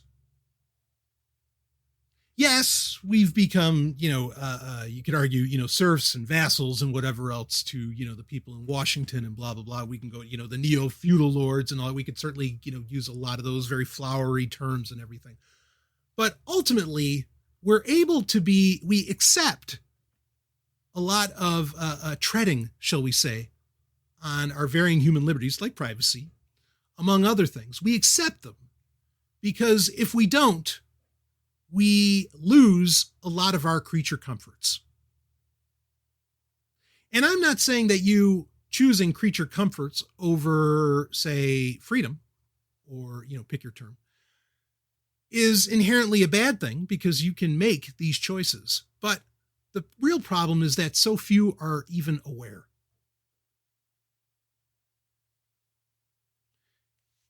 Too many homes, in my opinion, have effectively, they're not places that you live. They are places where you store things. They are places where you pretend that you have collected so much in your life. And hey, look, I have starships lining this studio. I mean, like I have things, I understand. Okay. But I also keep my relationship with them in check. And I'm not bringing up any kind of Buddhist horseshit here too. I am not a fan of Buddhism by any stretch of the imagination. But the point I'm bringing to you is that I think you need to check your relationship with your living space, with your life.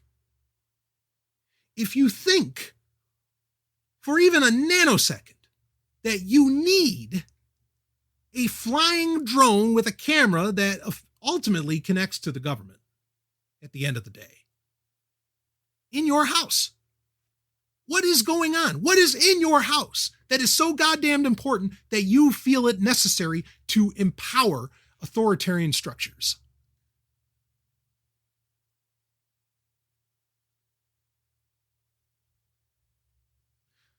Your home is not supposed to be just the place where you store things. It's not supposed to be your temple of materialism. It's not supposed to be your temple of objects that somehow make you feel like you did something in life. Your home is where you're supposed to enjoy your loved ones, get some rest, fuck until you can't think anymore, whatever. Your home is a place to rest, recuperate, and perhaps have some other experiences. It is not a castle of things. It is not a fortress of things. But because it's become, for so many, a fortress of things, I bet there's people who somehow think that this is a good fucking idea. Or the people who, IoT in general, basically, that entire category speaks to this problem. That people's homes have become fortresses of things instead of a place to live. Because everybody's, it's so funny. As some people have become more affluent or whatever, they start to travel more, right? They're appealing to their nomadic nature. And they're wanting to see the world, a fine and dandy thing. Are there people that are homebodies, by the way? Yes, of course there are, but by some degree of nature. That kind of speaks to the problem of even talking about humanity as a species, because we're so individualistic. But ultimately, and then there's the ineffable, but that's getting into wild philosophical conversations that we don't have to, at least at this stage. But what do these people do? Now that they have the freedom and the money or whatever, but ultimately that comes down to the freedom to travel. Well, they turn their own homes into, basically their homes have surveillance in them that the KGB only wished they had 40 years ago. That they couldn't even dream up. And they're just constantly looking at their smartphone. Oh, is everything all right at home? You know what I mean? It's baby monitors were one thing. This is a whole other animal. Now, that's one thing. Fine. Okay. You want to make sure your baby's okay. Well, that makes fucking sense. It's a human life. Of course you want to make sure it's okay. No, now you're just trying to watch your shit. And you've become, I don't mean to sound all Fight Club or Tyler Durden about this, but you've become a slave to your shit. The things you own are now owning you. To the point that you're willing to hash out $250 and let Amazon fucking creepily spy in your goddamn home. Baby, where's your head at?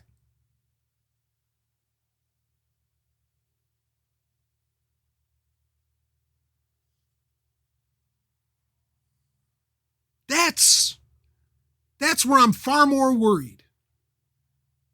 And in fact, ironically, it's Amazon once again admitting to the real problems, because they're basically coming out and telling you, by even releasing this product, like, this is how we keep you under our thumb.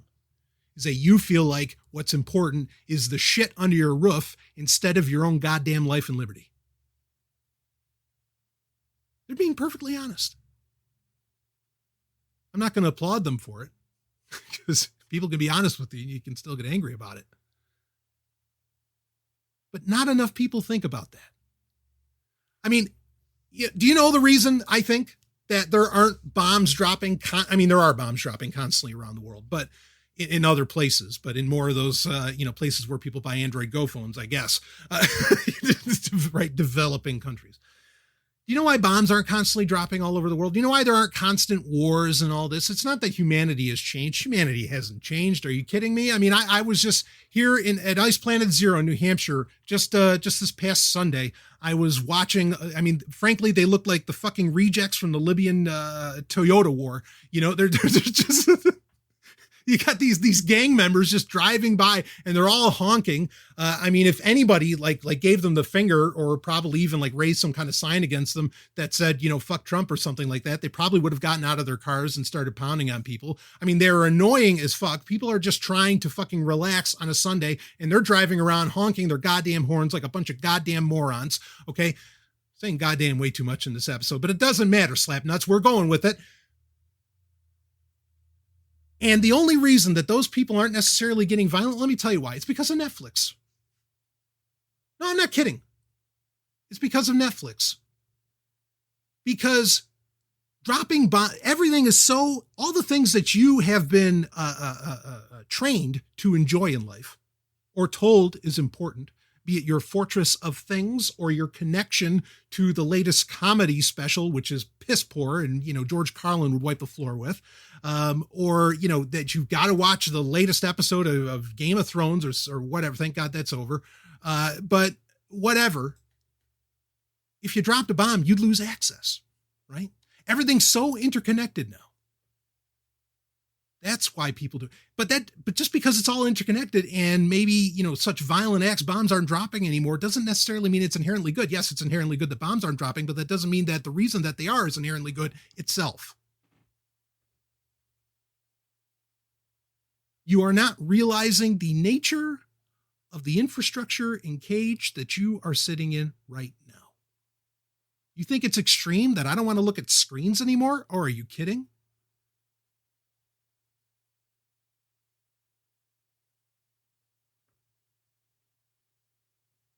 That's where we're at. You don't care. You don't care if a Ring employee sees you fucking. You don't care if a Ring employee, I don't know, who knows what they're doing. Let them control the damn drone. Let them report whatever. Let them watch whatever. Let them do this, blah, blah, blah. I thought you cared. I guess you don't. As long as your things are safe, you don't care. As long as I have access to Netflix, go ahead and shit on me. I don't care.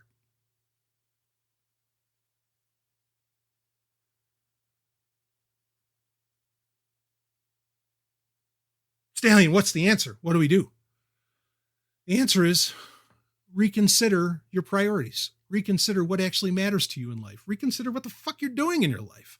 Reconsider, how do we allow things that doesn't even, I mentioned Orwell earlier, shit that doesn't even show up in Orwell's work. That's far worse. How did you let that become a consumer product? There's answers, but you got to have time to explore them. Hopefully, you can keep your attention long enough to actually think about it by not staring at some fucking screen. I'll be right back with some more Sovryn Tech. I think we've said it.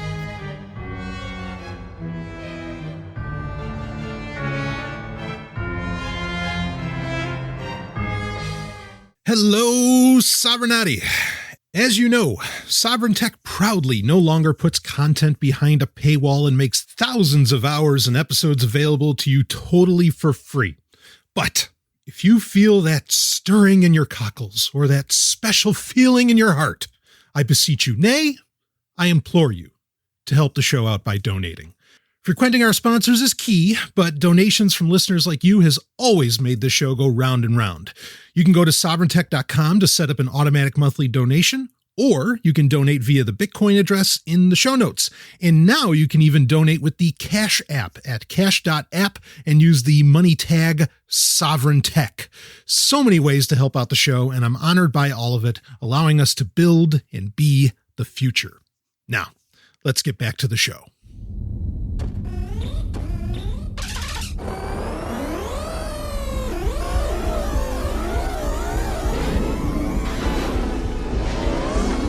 Now entering the gaming grid.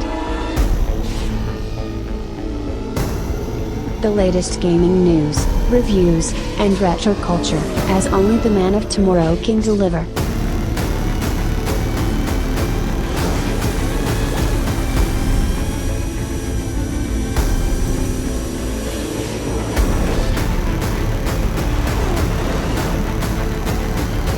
And here's your host, Brian Sovryn. Folks, look, in case you're confusing me, do I have a problem with people owning things? No, I don't have a problem with that at all. I'm not a communist, not even close. All right. In fact, I shared a book in the Telegram group, which is a great critique of anarcho-communism. That's not me. Okay. But, having concerns around everybody just having their palace of possessions. Okay. And, the mindset around that does not equate to somebody saying you can't own shit. That's fucking outrageous. I mean, really. We're going to talk about the gaming grid here. I can look to my right. I've got gaming consoles, all kinds, there's plenty. I have stuff. All right. I'm not criticizing people for that. I am asking you, though, to be critical of how you're living, of how did we get here? So moving on. Quick, look, and this is a point I've brought up many times. a lot of this stuff these are things that are in science fiction, and we see them in science fiction, or we've seen them over the decades in science fiction. And we're like, oh, that's so cool. I'd love to have that. Right. And certainly Silicon Valley takes advantage of that nostalgia and that bit of marketing. Okay. I don't think it's a surprise, that Amazon is, putting so much science fiction, say on Amazon Prime and so on, because they're trying to quote unquote build that future, blah, blah, blah. Here's the rub. Some of these ideas, like even a little flying drone, hey, that could be pretty cool. I remember there was a show, Viper. It was a really, really cool car show, kind of like Knight Rider. Anyway, but it had a Dodge Viper instead of the Trans Am. And in that, like Viper, the car had a little drone that could come out, and do like, could look at the exterior and everything.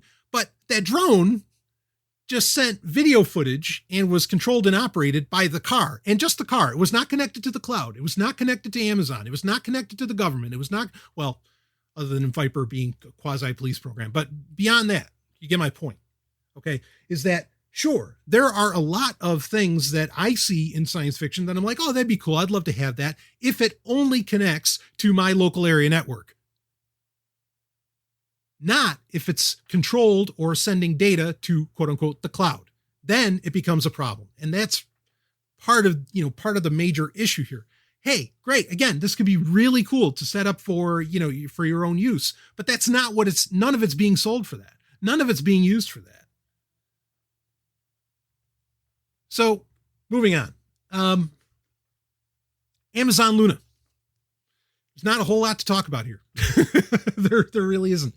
But it is Amazon's game streaming competitor. I think it's interesting that they have delayed. I mean, look, Amazon, all right, jokes aside about the Luna controller looking like the Switch Pro controller. Yes, it does. And it's purple. Woohoo. Okay. Sadly, we're not going to get any real innovation in control schemes at any point, as much as I wish that we could. Nintendo had certainly tried over the decades. But anyway, there's no real difference here between it and what, like, say, Stadia and xCloud are doing. It's all the same stuff. We've known for years that Amazon has been developing its own games. These games continually get delayed. They clearly did not see the Fire TV as a console. They're obviously very easily able to leverage AWS, to create as low a latency gaming experience as I imagine you could get via streaming. But they have their own games, and some of them are supposed to be real AAA titles. They've probably been holding them off because they've been planning on having this streaming gaming service. Like Stadia, which has direct access to YouTube. Luna has direct access to Twitch, which is Amazon owned. Bottom line, do I think that this is going to work? I mean, the competition in the space, particularly between Microsoft, I don't really see Apple as a competitor in this space, but particularly between Microsoft and Google and Amazon. Yeah, you can make the argument that the consumer wins when there's competition in a market, but this will certainly help mature this technology. But again, this is where gaming is kind of breaking off. Okay, like you're getting up. There's a breaking off point in gaming where you have people who are more retro gamers, and then you have people who are going into this whole streaming future. And this is just adding in more in that. And basically, I think Amazon feels like they have to do this. Owning Twitch is not enough. They have to be the platform for games, because gaming is one of those verticals, as it were, that seems to infinitely scale, right? Because there's so many different tastes, and there's still so many things to do within gaming itself. There's so many new developments because it's ultimately art, and art has. I mean, there's some aspects to art that seem to have an upper limit, but art seems to have no upper limit. So much like everybody has to have a web browser, right? Like we were talking about earlier with Microsoft and Edge, like you can't not make a web browser if you want to be a tech giant, more or less. Same is true. If you want to be a tech giant, you can't not have some kind of gaming platform. And so Amazon basically has to do this. Now, They are making it interesting with like having channels which are based around more gaming interests, and as compared to like having different tiers like Stadia offers. That's kind of interesting, but ultimately, yeah, these people are just going to compete themselves into oblivion, much like what's happening between CBS All Access, Netflix, and, you know, and everybody, and Hulu and everybody else. Okay. To where, you know, they're going to compete into meaninglessness. And really the company that just keeps trying to innovate in the space is the one that's going to stand tall. Amazon's not innovating here at all. What's the company that's continually innovating in this space? Nintendo. So there's your winner. Ultimately, not that they're even competing really in this area or in this arena of game. Yes, they have, you know, Switch Online, but that's somewhat of a different animal and relies upon a nostalgia factor as well as a retro catalog that largely these other services do not. So very different animal as far as that goes. Anyway, so speaking of this, and it's a good time to bring in this conversation. And speaking of CBS All Access, actually, I watched a documentary recently, which is actually based on a book that's not bad. I've talked about it before, by Blake J. Harris, a guy I'm not the biggest fan of, but whatever. That doesn't really matter, you know. But anyway, the documentary is called Console Wars, and it's all about Sega versus Nintendo in the 90s. This is a very new documentary. It's just come out just in 2020. I also did happen to catch the, was it Bedrooms to Billions, the PlayStation saga or whatever.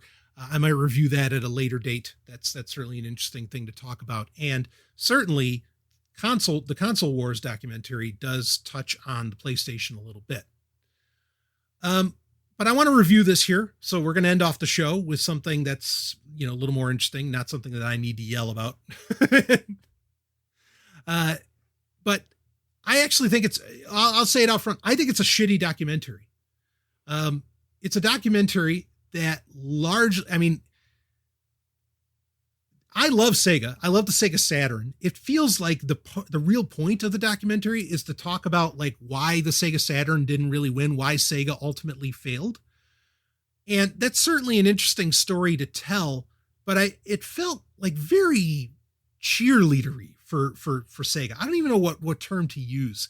It almost felt like a Sega puff piece. Again, I love Sega. I really do. And I think the Saturn, ultimately, what we ended up with is great. Is it as good as it could have been? No, clearly. And you can see that within Console Wars, where they talk about how, well, actually, you know, Sega was talking to Silicon Graphics before they became, the premier technology underneath the Nintendo 64. That there were a bunch of options that basically Sega out of Japan told, you know, Sega of America, no, you can't do that. Where if they had taken it, things could look very different now in the gaming industry, where Sega could probably still be making consoles and so on. All of that. And I mean, people have heard the shit around Sega versus Nintendo, especially during the Super Nintendo versus the Genesis era. You know, I mean, you've heard that a million times. If you're somebody that's like not familiar with that story, I can imagine where Console Wars would be very interesting to you, because it does do a pretty good job of laying down at least some of the facts. And it hits at something, but it doesn't take it all the way. And again, it really felt like they were, look, Nintendo did some really heavy-handed, tyrannical, I mean, you could, not tyrannical as in, I mean, yes, well, ultimately they did appeal to lawyers, so you could say they brought down the gun. Well, let's say draconian, let's use that word again. I already used it once in the show, but let's use it again. They did some draconian shit. I'm not going to say that they didn't at all. Okay. But part of the problem with this documentary is it's very America-centric. It did not at all concentrate on what was happening in the gaming industry in Japan, which colors, I think, a lot of why Sega of Japan would say no to some of the things that Sega of America wanted to do. To understand, like, they made it sound like Nintendo was just this nonstop dominant force from the years 85 to 95. That's basically how they lay this out. When that's not true. In Japan, I mean, you had, it wasn't called the TurboGrafx 16 over there, but you had the PC Engine, you had other things. You had real competitors for the Nintendo Entertainment System in Japan. And the only reason that Nintendo started making a sequel console, a Super Nintendo, was because they were feeling the lack of market dominance in Japan. But if you watch this documentary, it makes it sound like, oh no, Nintendo was always fucking dominating. Nobody was beating them, blah, blah, blah. I mean, in America, sure, maybe, but that just was not true in Japan. It was an incredibly different story over there. And so I was very annoyed by that perspective because it's just, frankly, in that sense, while there are some facts that they lay out very well, in that sense, it's incredibly dishonest as to why Nintendo was doing what they were doing, and also why Sega felt differently and was making the decisions that they did, particularly with the Saturn and so on. So, in that sense, I think it's almost worthless. Yes, there are accurate facts that get laid out, but like a lot of the overall, or the overview of why certain, attitudes were had and things were being done are almost lies, I feel like, in this documentary. So it sucks for that. But here's something that it does bring up accurately that I always kind of realized, but it never really was brought to fore for me. It was never brought to words. That I think is really, really key and actually speaks to either the success or failure of a lot of these new streaming gaming platforms. And maybe even points that Amazon might just end up winning this thing. But, because like I mentioned, the aforementioned exclusives that they're going to have made by their own game studios. But regardless, so the real winner here's something that low key, and I highly doubt they even realized. I don't think this documentary realizes what they're laying out and what they're saying, but it's the truth. The real winner of the 90s was neither Nintendo nor Sega. The real winner was Mortal Kombat. Now, allow me to explain. I am a massive Mortal Kombat fan. That's not news. I've talked about that many times on the show. Love that. One of my top game franchises. Absolutely. Easily in the top 3. As somebody who's going to make the actually very good Mortal Kombat movie, the original, not the sequel, not Annihilation. That's horrible. but the first one, was tremendous. But the guy who was basically making that movie deal happen, his description of Mortal Kombat, I think, is dead on. It's Enter the Dragon meets Star Wars. Yes, that's Mortal Kombat. That's why it's so fucking great.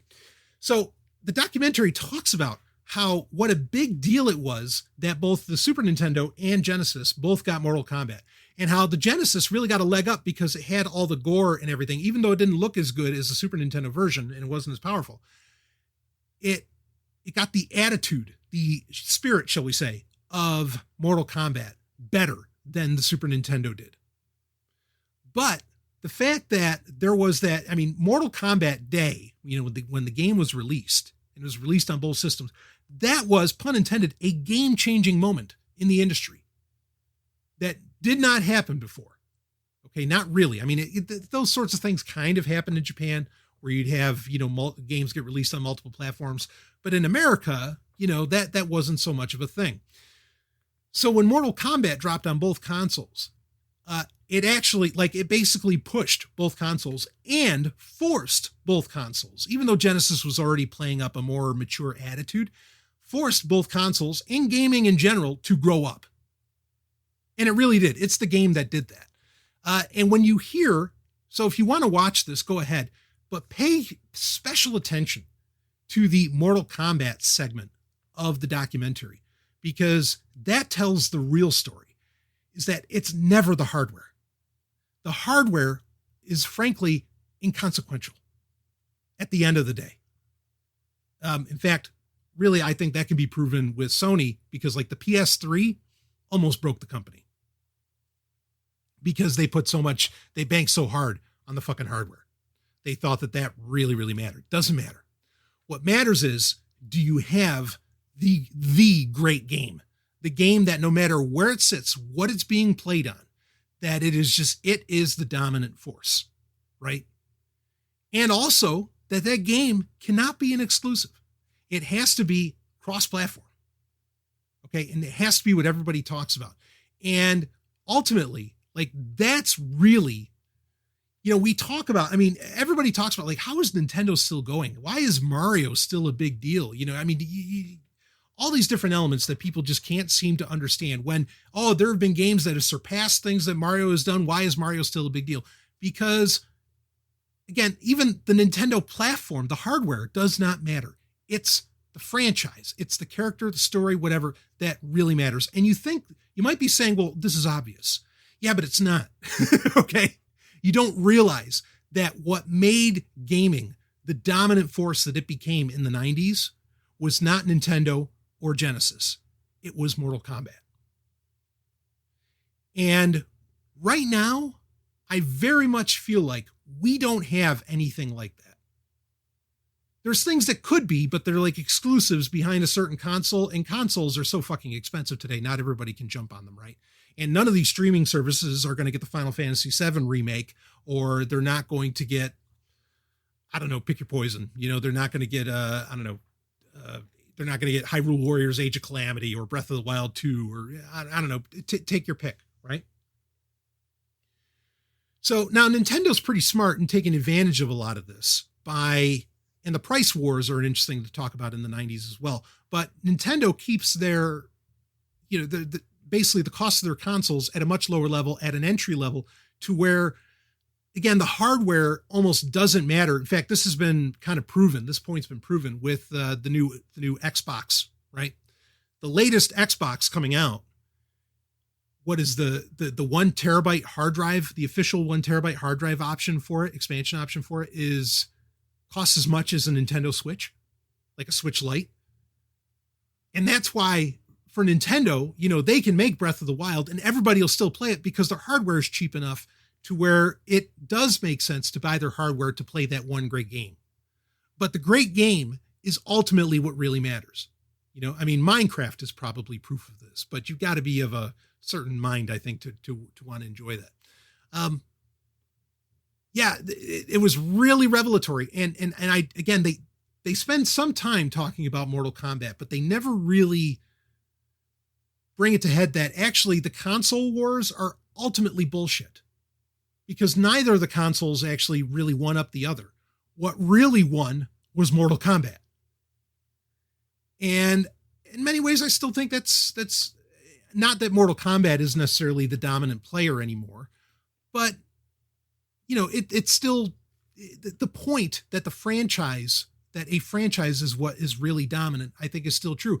And I don't think a lot of game developers realize that, or at the very least, like the company I think that could potentially pull off what I'm talking about here, more so than even Nintendo with Mario, would actually be something that Rare comes out with, which is owned by Microsoft. Microsoft could pull this off. It would almost be, we talked last week about how they're probably going to make some Bethesda games or franchises console exclusives, and that could be a win for them. Yeah, it can be a win for them overall in a console generation, but is it a win in the gaming industry overall? No. To have a win in the gaming industry overall, you have to have that one game that fucking everybody wants to play, and that they're just crazy about it. And it creates, the game isn't just great gameplay, because you could argue that Mortal Kombat is fairly simplistic gameplay. And okay, or that Street Fighter 2 is better. Okay, you could make those kinds of arguments. But Mortal Kombat came with an attitude that spoke to everybody at the time in the 90s. And so your game has to deliver not necessarily innovative or interesting gameplay, but it has to deliver an attitude that speaks to such and so many people. And that's what actually wins in the gaming industry. But that's something, either people have missed the point, they don't realize it, or whatever, or Ed Boon, frankly, is probably sitting so pretty, he's not worried about it. Like he can make Mortal Kombat the way he wants to make it, and he doesn't have to please anybody other than Mortal Kombat fans. They'll buy it. And there's plenty of them still, because it just, the franchise has engendered that kind of passion. It certainly has in me as well. But that's what it's going to take for some company to really break out and just be the big deal.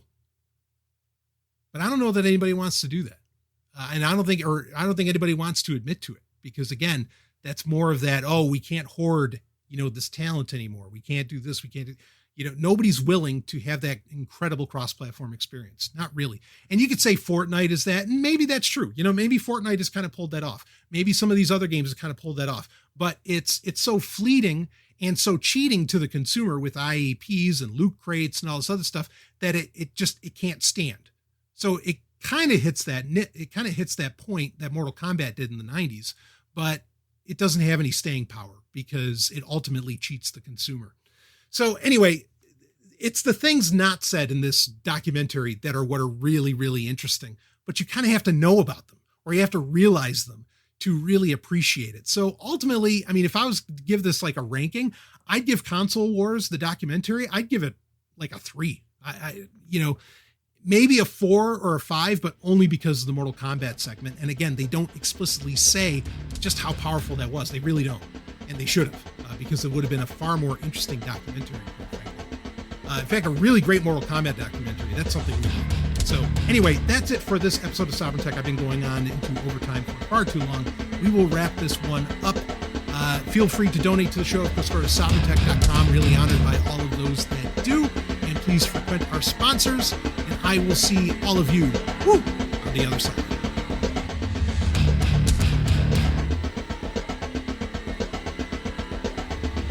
Thank you for listening to Sovryn Tech, an Osiris One production. Now go out there and make some trouble.